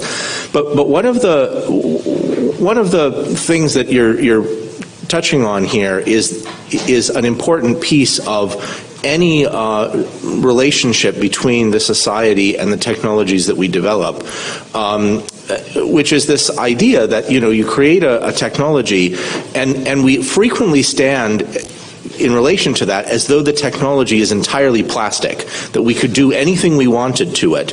And I think AI, these expert systems sort of show us how that's a mistake. That is, the expert system creates an environment in which that expert system has changed the world. And you have to then engage with that changed world, including the changed thing in it, including these expert systems. These expert systems are then going to change the environment that we're in, which then changes the expert system, which then, there's a feedback loop in here. And this is true of all of these systems, and it is one of the things that concerns me quite a bit about the stance that we've been taking in attempting to regulate AI or regulate the internet or any of these things, that we treat it as though this technology is then subject to additional kinds of controls over it, when in fact it has changed the world in a way that means we are now constrained in the response that we can have. And I think that's you're highlighting a really important point there. Thank you. Before we leave the discrimination issue, I'd like to ask the audience a question. If there's anybody around who thinks that they'd prefer to have an AI judge their job application than a human being, raise your hand. Okay, one. Okay, so it sounds like you don't quite trust the AI systems yet. Now let's move to a rather different issue, but still sticking within the human rights stuff. Freedom of expression. Specifically, think about these automated filtering systems that notably the recently approved copyright directive, as well as the anti-terrorist regulations being discussed in the EU, seem to impose, or at least might, that websites would have to use some automated systems to filter uploads to detect copyright violating content or incitement to hatred or whatever. If such things are made by AI systems, will they end up filtering, endangering protected speech, political speech, slowing it down, the political debate so much that the elections are already over? Or possibly could they actually be in some context more neutral, better controlled than human moderators are? Perhaps advances in so-called explainable AI could make it possible to have filters that people can feel they understand and accept as more even-handed than sometimes arbitrary sounding decisions by people moderating filters. Okay, Andrew seems to want to tackle this first. The idea that any filtering system is not going to have some false positives is completely insane. There is no way to build a system that is... What frustrated me particularly about this most recent directive is that it seems to imagine that, oh, well, we'll use an AI system and then it will work. Which is effectively saying, well, we have a magic box, trust us. There is no way to build infrastructure such that it has control over the underlying content and it is perfect. If we could build a perfect system, then I would feel confident in this. But the conversation that we just had about bias shows us that we can't build a perfect system at all. That we know that there are going to be biases in here, and the question is only what kinds of bias are we willing to tolerate and what kinds are we not. So the idea that you could build this system such that it's never going to bias the discussion in any direction is absolutely crazy. And I think that we need to understand that when we say, oh, we're going to use expert systems to moderate content on the internet. Because what that really amounts to is a promise that there are certain biases that we're going to build into all of the content that anybody ever gets to see over the internet. And those biases are going to be determined by computer algorithms. And you may not be able to understand exactly what those computer algorithms have decided, but that's too bad for you because we've just mandated this in law. So I think that it's a very dangerous precedent, and I think we need to be quite careful about it. Thank you. Taneli seems to be eager to pick up next. Just adding some examples of why it's so tremendously hard, that I fully agree that the notion of having a perfect system is completely insane, and there will be false positives. It will limit freedom of speech, definitely, if you implement something like that. But just to give you more concrete examples on how to think about this, is that there is no single standard of ethics and morality on this planet that all of mankind would agree to. We could go around this room and probably have at least 100 different ethical systems popping up and 100 different views, and it's so hard. And also humans can't help it because we work differently as physiological, neurological beings. That if you remember the example of this dress that was some people either saw it as gold and white and others saw it as black and blue, this same dress. Do you remember seeing this dress picture circulating around the internet? It was a picture of a dress that for some reason activates the mechanisms in the brain, how we automatically adjust and correct for contrast and color. And most people, I guess, saw it as blue and black, but then there's also a minority of people, sometimes as much as 40% of people who see this dress as gold and white. And as people, we cannot even agree what the color of the dress is. And ethics is much, much harder than the color of the dress. And there's no way we could teach the perfect ethics to a computer algorithm because there is no perfect ethics for humans.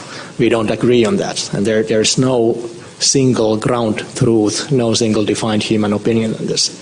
So it's even theoretically it's impossible. So the best that we could do in this area is just to go with things that are so far in generally accepted ethical behavior, like let's not kill each other. I guess we can check that box. And it has to be these kind of things that are very established as a shared view of ethics. But the further we go from these very established points, the harder it will be and the more messier the algorithms will be, and it's going to be impossible at a certain gradient descent point in there. Thank you. Antti, you seem to be eager to speak.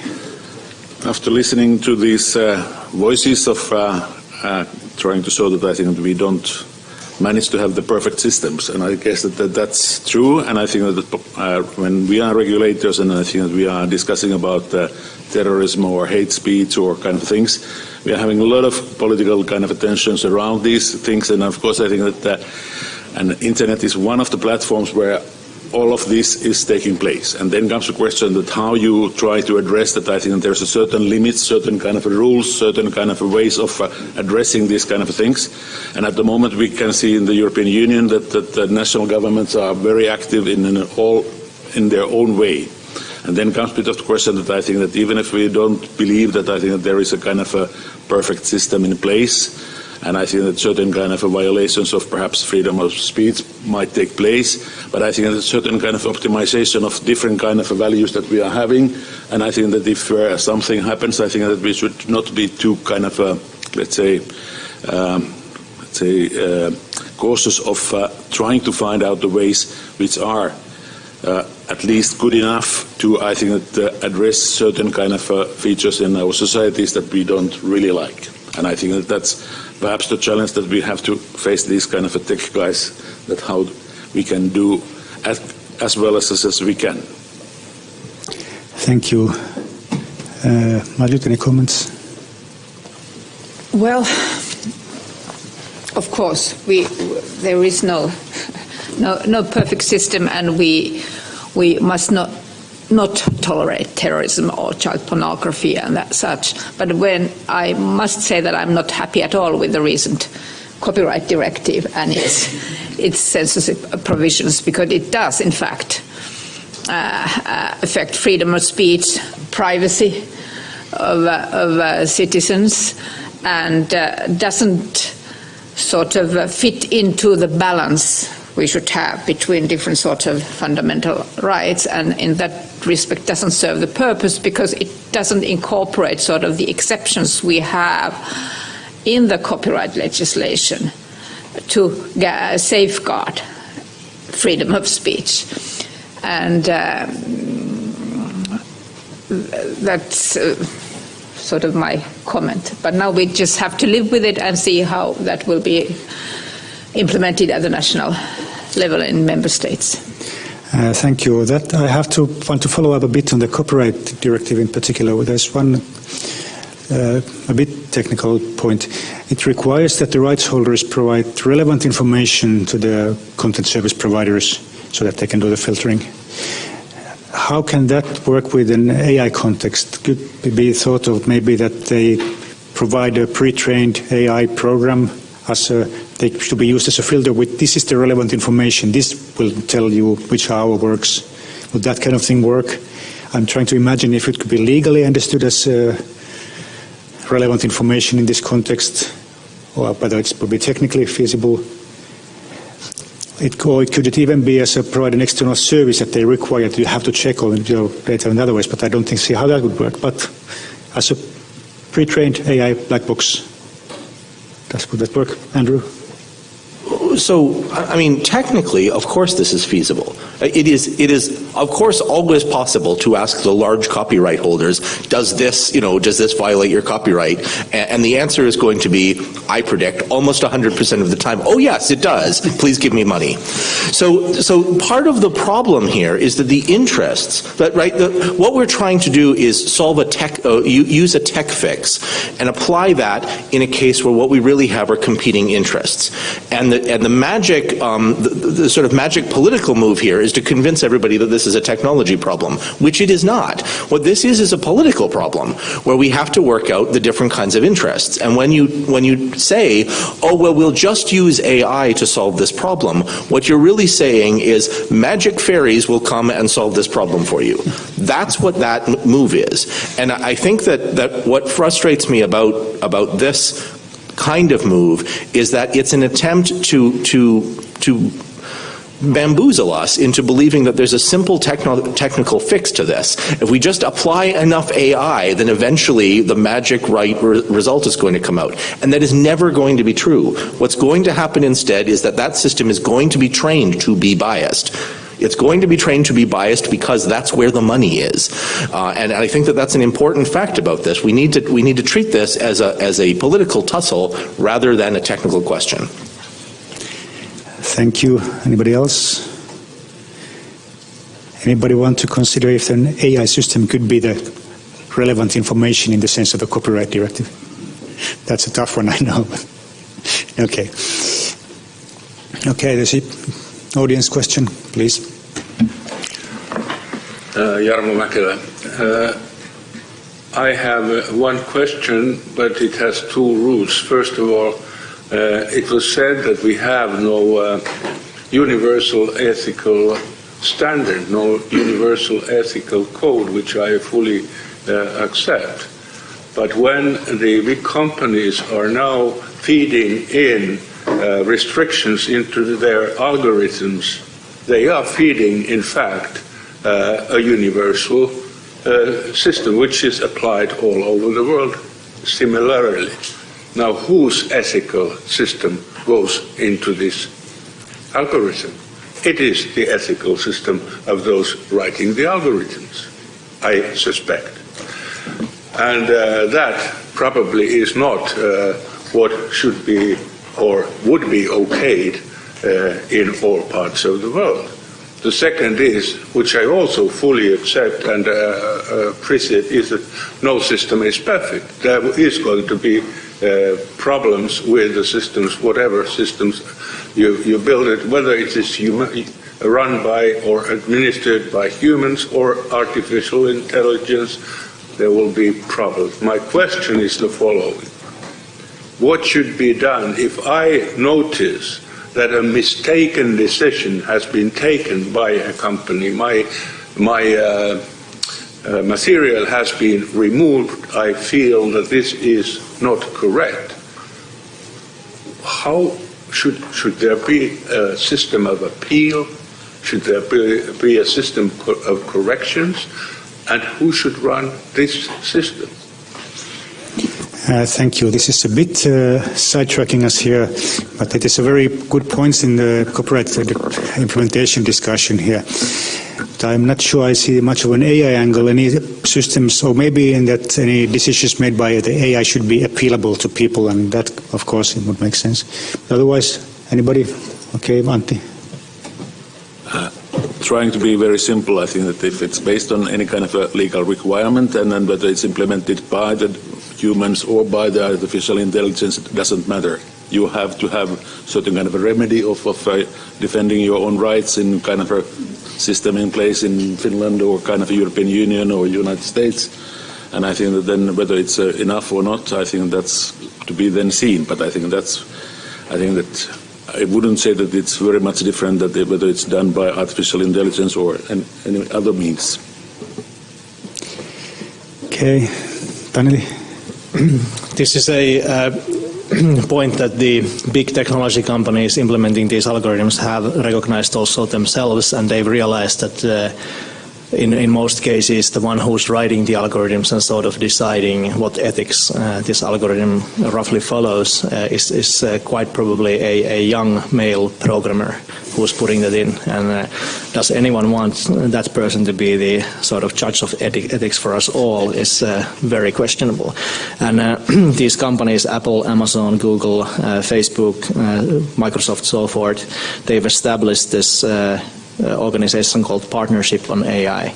It's fairly US driven, centered around America, but does some things globally as well. And the whole idea of this Partnership on AI organization is to make it more inclusive, because now it's mostly the scientists and the technical people, the engineers developing AI are mostly young men, and that's not a full representation of the globe.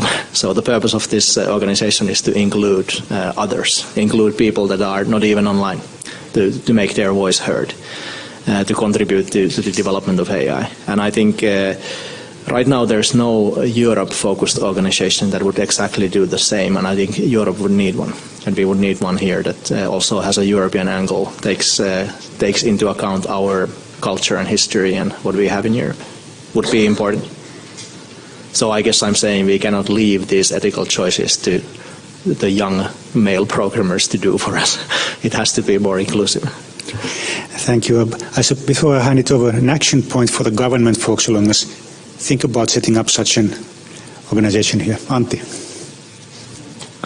Part of the kind of question was, I think, that because this high-level group was asked really to look at the kind of ethical and then the kind of legal requirements for the artificial intelligence development, they came up with their own report. It's consisting of all different kind of stakeholders, not only big tech companies like in the US. And in the US, I think that there has been a long time ongoing the kind of a very strange or kind of an interesting exercise around the kind of IEEE, where I think that they are, I think the same guys as was mentioned, I think they are looking whether it can be standardized in a way, even the ethical rules. And I think that it's already not a piece of legislation, but it's a bit kind of a way of trying to introduce certain kind of ethical principles in kind of a business and technological development. But I think everything is still very much ongoing, and I think that Europe is having very political approach. I think that the US is having much more business-driven approach, and I think that's perhaps where we have to see that how we are then coming together. Thank you. Any other comments at this point, or shall we move on? Okay, a little different topic, but we're talking about big companies. The current AI, as we know, is basically based on big data. The systems, the machine learning requires lots of data to be taught to the systems. And having that data is a big advantage competitively. And especially when we talk about data on people's behavior online. Companies like Google, Facebook, Amazon have a major advantage here over any smaller companies or research organizations. Should this be balanced by some kind of regulation? Could it be? For example, this is a bit of a provocative idea. We can argue that the data of people's behavior belongs to the people themselves rather than the company that collects them. So that the Google would not by default have the right to the data it collects.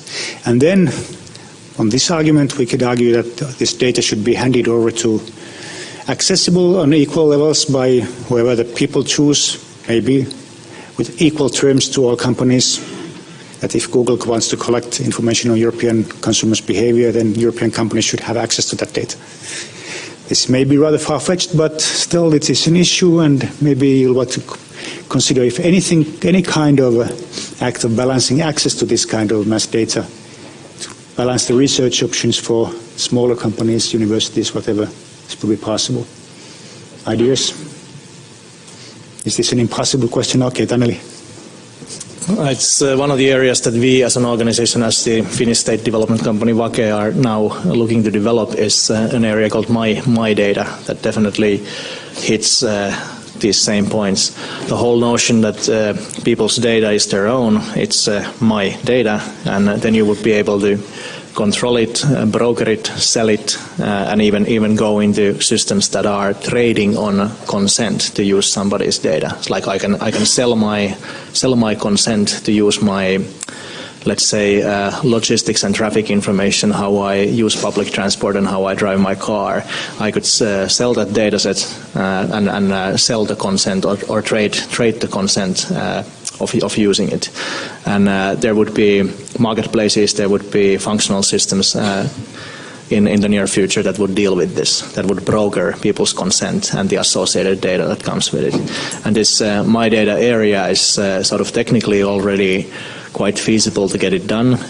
The business models, however, are the challenging part, like how to create a business model that it actually works as a business, and how it can form functioning markets, and how the ecosystem really develops.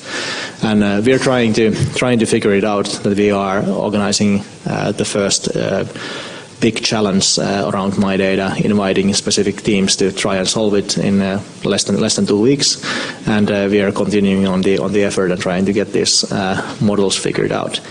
Currently, I would say that it's still fairly theoretical, and it goes into things like legalities and philosophy and what should be the right of the common man and how to do about it quite fast. And it's been, the discussion about this has been stuck in that mode for a couple of years now, and I hope to see it moving towards discovering the models that actually work and how to start a business in brokering people's my data and trading with the consent. That would possibly make this a reality soon. Okay, Antti, understand.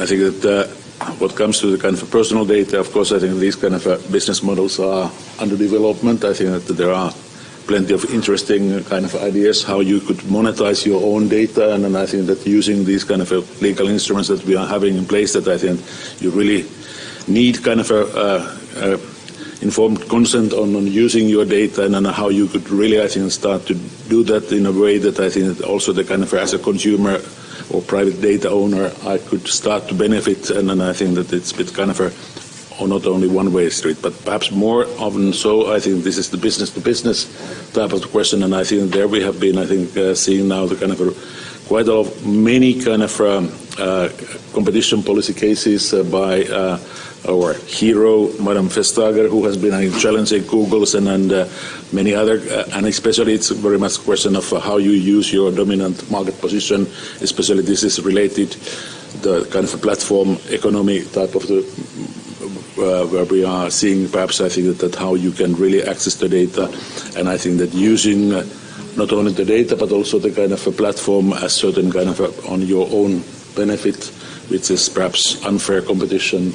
And I think that's where, and I think that what was read just last week, I think that the US is waking up the same type of the concerns, and kind of competition authorities are looking at a bit of the same type of the issues. But that's more business to business than business to consumer. Thank you. Any others? Okay, Andrew.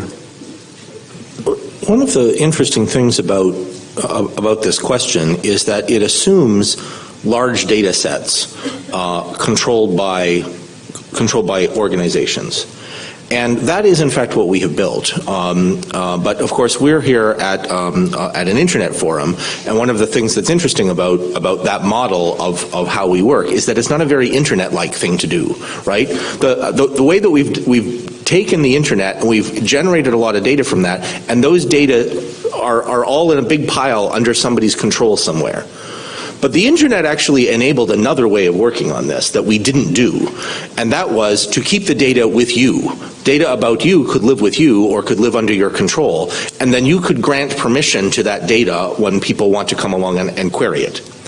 And then these data sets would be distributed around the world because the internet enabled that kind of communication. One of the things that's quite interesting about this pattern is that we almost never decide to do it that way, right? People keep trying to centralize data in one place because we have this idea of a warehouse, and you know, it's a natural thing to think, oh well, I'll just warehouse this data in this one big pile over here, and then I can query it in a way that's convenient for me.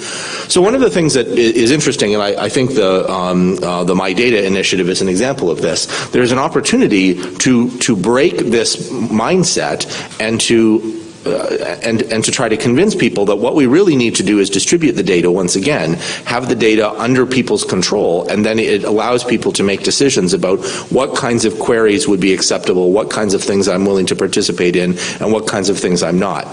Obviously, it won't do to have a system in which every time somebody wants to know something about you, you have to say yes on your phone. You would spend the rest of your life, just pressing yes or no. So we've got to come up with some kind of mechanism in which your consent can be broad enough. But that consent would then be broad enough so that the data remains under your control in such a way so that you could take it away and thereby revoke the permission to do it. And I think that that's an interesting model that the internet enables. It's not really an internet problem, but it's something that having a global internet allows us to build those kinds of systems, and we simply haven't done it yet. Thank you. Okay, we'll see having gentleman in the audience again. Leif Laaksonen again. I'd like to just a quick comment to Andrew. I think you put your finger on one of the essential things, and that's the lack of standards for moving data, really. I think one of the reasons why we see such a massive concentration of data to some places is that there doesn't exist standards for moving the data. We don't have a standard for if people would collect their data at their place. There is no standard for accessing the data and pulling it out. So this is also one of the defects of internet in a way, because there hasn't over the years hasn't really been developed enough of standards for moving the data, and I think a lot of more emphasis should go into that field as well, and not at the regulation of the data as such. Okay, Andrew, you have a quick response. Yeah, there's an interesting thread that people have suggested. What we need are data portability. So you put your data with one supposed data provider. I don't know why they're called a provider, whether they're really a consumer of the data. But anyway, you have this company, and you want to move your data. So you want to move your data from, I don't know, social media A to social media B. So you move your data around, and the idea is that this is going to be a magic solution to this kind of data problem, that it gets people out of the quantity that you're talking about. The reason that hasn't happened yet, and the reason, in fact, that the sort of system that I was imagining hasn't happened, is that the incentives are never lined up to do it that way. So when you're a tiny corporate, when you're a startup, I've worked in a lot of startups, your problem is frequently, how do I keep the lights on 6 weeks from now? You know, you really have 6 weeks of money, and anything past that is you know, the future, and you don't care about it. And the only thing you have to worry about is, can I bring in enough money in 6 weeks so that I can pay everybody that I'm working with? When you're a giant company who has had a hit, you know, you've been successful as a social media company, for instance, and you've taken over the world. Now your problem is installed base. So all of the things that are out there are dependent on the data model that was implicit in the system that you built. But remember, you built that system when all you had was like 6 weeks of future.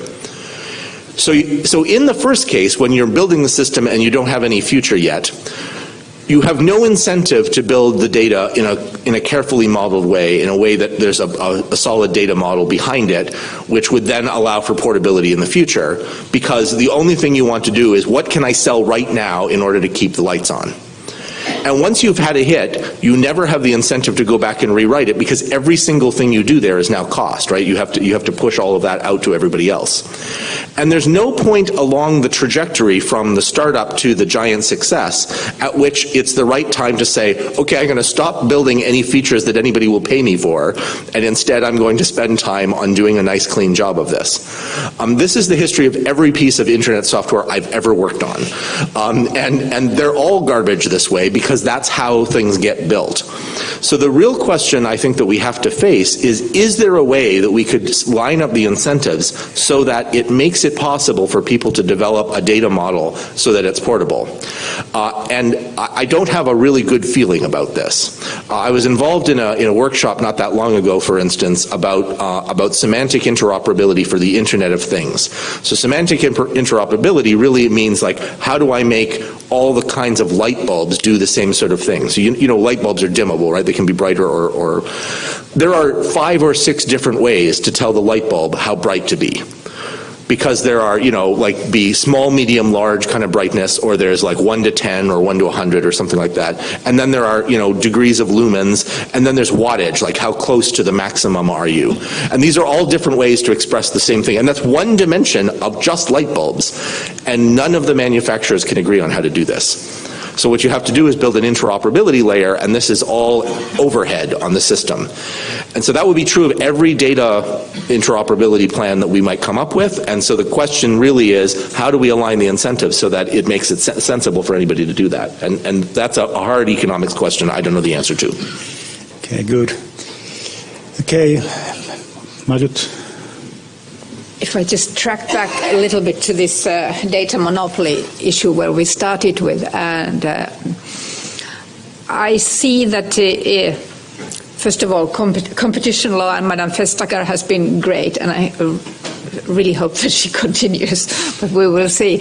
And but this sort of we are living in a situation at the moment where in Europe we have some sort of a coherent regulatory system, but the operators in Europe, they come from the US, the big ones, and the European system applies to them also, and it has been very interesting to see how they are navigating this.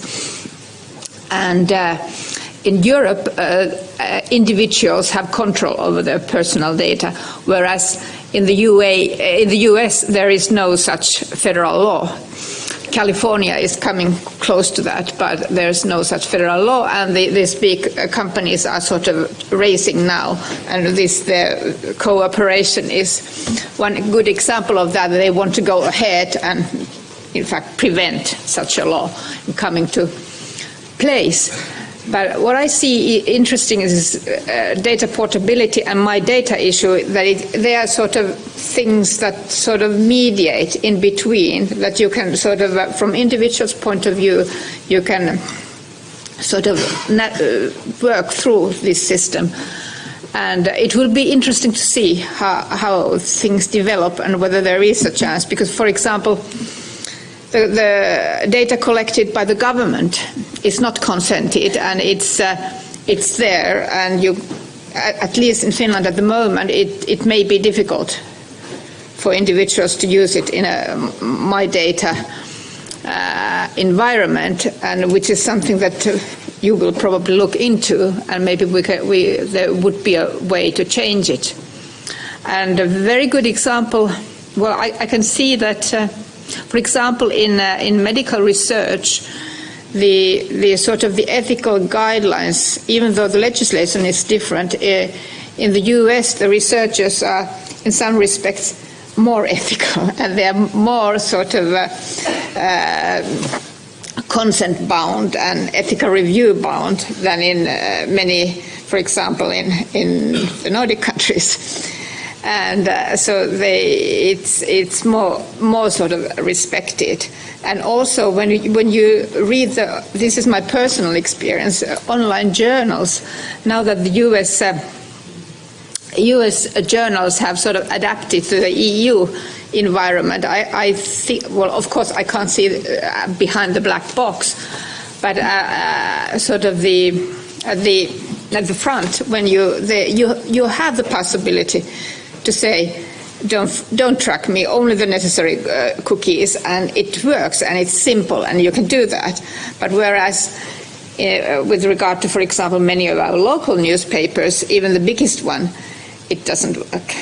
So it will be interesting to see how things develop. And there is a convergence, and it's very interesting to see. Thank you. We have 10 minutes to go, but I still want to raise one big question here. Who is responsible for the deeds of the AIs? Especially in terms of Internet of Things. Self-driving cars have been a classic example. We talked about keeping the lights on. We think of smart homes that might be controlled by an AI. And even a simple website that does some decisions about you can cause significant financial damage. And if that uses maybe a plug-in AI module it's bought from somewhere, who's responsible? If your dog bites someone, the owner pays. But if it's an AI, does it work? Who pays for damage the AI systems do? Anybody want to tackle this? Danieli again. It does seem that the kind of legal practice in this case is assigning the responsibility quite heavily to companies. That the legal entities, the legal persons, they would carry most of the responsibility if something like this happens.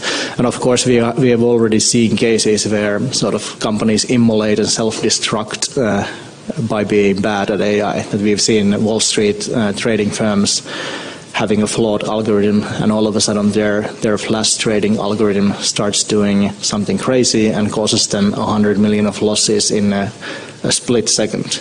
And we've had some of these funds go bankrupt right away when this happens. And in other areas, if you use flawed algorithms in IoT machinery, if you use them in autonomous cars, it seems that way that the legal entities, the companies, would be primarily held responsible. But then it is a good question that what are the companies really? Because in a way they don't exist. They are the owners, they are the board of directors, they are the managers. And a company is just a construction in between, kind of a legal construct in between there. And I guess it was in the 1800s when the House of Lords in England decided on the Companies Act that for the first time instilled strongly in the Western world this notion of a limited liability company. That we have companies that act and they are limited in their liability. Before that, in many cases, the liabilities were unlimited. That whatever harm the company causes in any of its actions, the liability to the board, to the managers, to the owners is unlimited. But ever since the 1800s, after this decision passed the House of Lords, we've had a company structure in the West that actually limits liabilities, and I think this will be the system that we now play within. So companies that will probably create flawed algorithms for autonomous driving, and someone will get killed eventually because of that. They will probably in practice go into a mode where they just show that they've done enough effort to prevent this. They've done good enough of a job in quality control, good enough of a job in testing it and in oversight. And if they can prove that they've been diligent enough, I think they can carry on. Some people die sometimes, and they are being diligent and they carry on. So this is probably the de facto end state that we end up with these things. Thank you, Antti. I think this has become one of the kind of work streams on this high-level group on the artificial intelligence, where I think we have had in place a kind of a general product liability directive, and I think that has been already now assessed and then evaluated. And I think that it was the kind of conclusions of different kind of application areas, like I think the kind of the states where we are in an automated connected driving. It's not that advanced that would change the basic principles of our legal approach. The same goes with the robots, so that machinery directive is under kind of review, but I think that not yet. I think that these kind of developments have changed really the kind of a basic way of seeing that who is reliable or liable or kind of responsible for the safety and performance of these kind of automated systems. But that's for sure that I think this is the kind of big issue, and might also I think that change very much the kind of legal approach that we have had in place in Europe, and I guess that's where I think perhaps the US model has been very much more based on kind of strong liabilities. And I think that might be the kind of a way that I think that we have to consider also in Europe, if I think that we start to have a kind of really, truly autonomous systems that I think that are not really anymore. I think that you cannot trace it back to some kind of a human factors, but I think that it's certain kind of but like the automotive kind of driverless cars, I think that you are having the car manufacturers, you are having the different kind of suppliers of the systems, you are having infrastructure providers who are, I think, that running the roads, and I think that all kind of connecting kind of telecom operators. Then you are having huge kind of amount of the possible kind of companies who have to play a role, and then whose fault it might be that I think something is failing, and I think that's kind of quite a challenge that we are having in place. But that's recognized, and I think that's perhaps very much on the agenda of the European Union for the next 5 years. Thank you. Okay, before letting you go on, I'll point out that the possibility that the AI systems may not be sold as ready to run, pre-trained, but they may require or allow the owner or the company using whatever to train them for their own stuff. Just like when you buy a puppy, you have to train it to be housebroken. In this case, who will really be responsible? Any ideas? Does this change the thing? Okay, Andrew. Well, one of the things that has happened in the networking world and the computer world more generally is that companies have managed to shield themselves from a lot of typical consumer protection rules, right? So you have these end-user license agreements and all the rest of it, and those things have protected corporations from things that we wouldn't normally expect in other areas. You know, if you buy a toaster and the toaster was built in such a way that the electrical conduits went through the outside of the toaster, and every time you touched it, you got an electrical shock, you would expect that to be recalled, and you would expect that to be dangerous, and you know, people would get in trouble for that. And yet we have systems that are deployed both on the internet and disconnected, computer systems that have well-known flaws in them that are practically equivalent to, wiring the toaster on the outside of the toaster, and yet nobody seems to think that is a problem. And so one of the things that I find quite interesting is the potential for this corporate environment to be continued. Well, whether the manufacturers of these systems will continue to protect themselves with end-user license agreements that essentially amount to, if you are going to train this thing, then you assume all the liability for it. And so there's a live question, but it's a policy question about whether we're going to tolerate that kind of thing or whether we're going to make people liable for those decisions. And I think that's a discussion that probably the wider society needs to have. Thank you. Now we're running out of time, but if you want to make a 1-minute closing statement for each panelist, go on. If you don't, I'll give one more question to the audience. Okay. Anybody want to, anything relating to topic? Well, 2 minutes to go. Okay, it sounds like I don't think we have covered everything relevant to this issue, but perhaps you want to get to lunch at this point, so I will not belabor it more. Notice they're very, and I would have had lots of other topics if we had more time to go on with this, but we covered a fair amount of interesting items. So thank you for our panelists.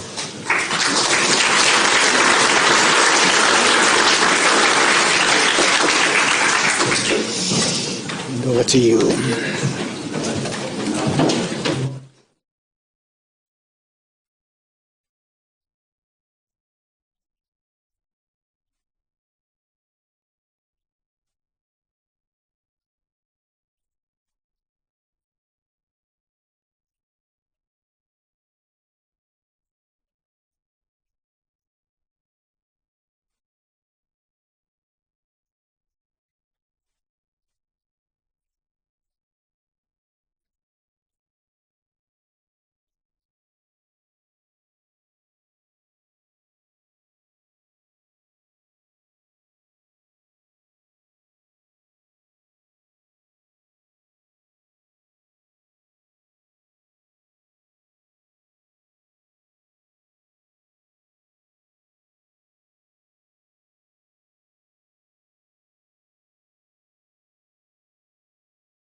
part separately, because combining them is very challenging. This is my first thought.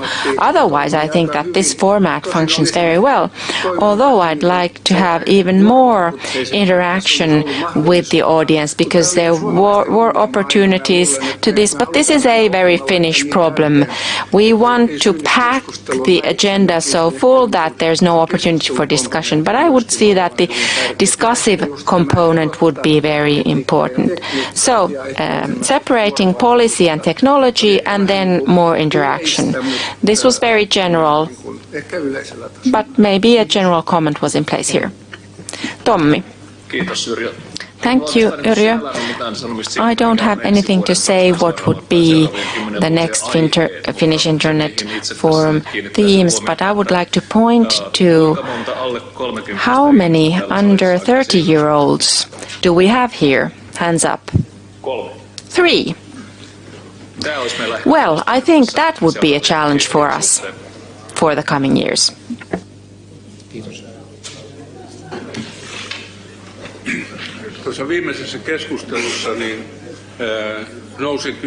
In the last discussion, there was a question on Facebook and similar social media platform, that they're not media companies. But what are they?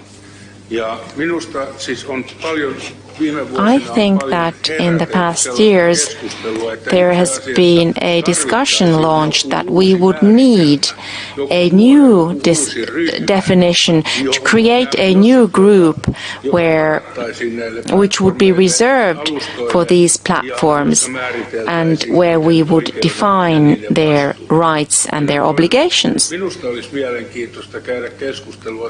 would be interesting to discuss who could do this and what it could be.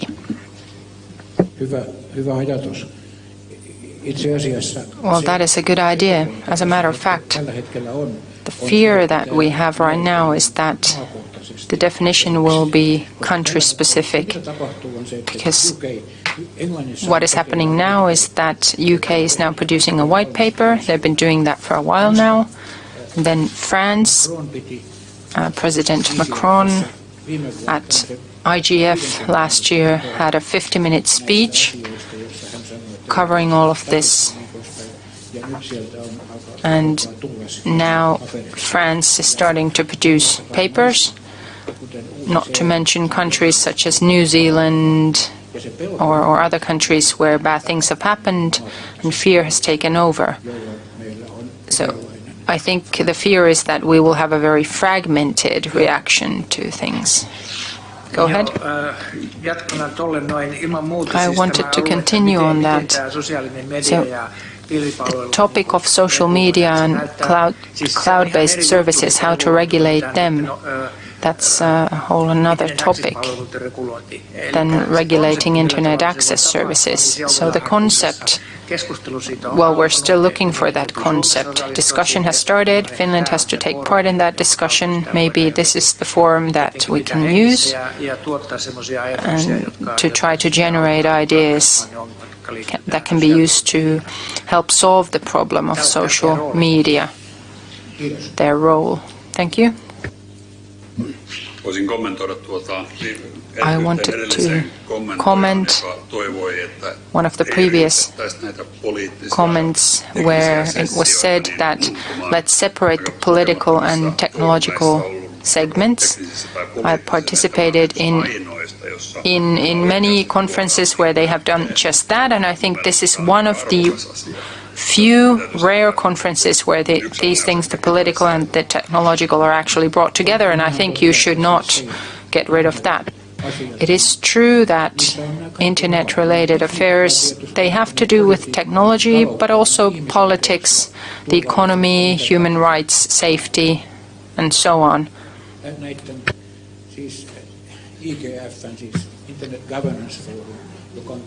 IGF, Internet Governance Forum, and everything under that. We have dozens of them.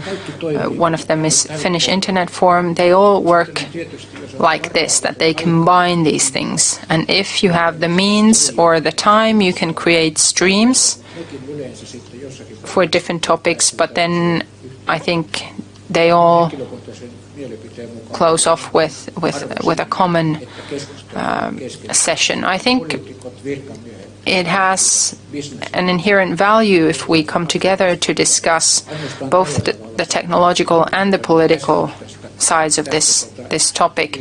So we have politicians, we have technology people in the room discussing things together. Yes, and then the multi-stakeholder approach is important as well. One more comment. One thing is the definition of the Internet. I think it has become more and more blurred. So at the same time we have consolidation, concentration, we have 3, 5, 6 big cloud-based operators that take care of processing and transferring data. So data is on these few platforms, but at the same time the number of networks is increasing. We have micro-satellite companies who will be building new networks, and access to these networks, well, of course there's a threshold in accessing these networks, not to mention the national networks that are being created that will be separated from the global internet. So I think we have two very dangerous roads ahead of us. So fragmentation and then consolidation, and it will be very interesting to see what happens in the future. Will this all come together somehow politically or otherwise? That was just an observation. Thank you. That was a very interesting comment, because the traditional response has been that these are IP-based protocols that are connected together. That is the Internet.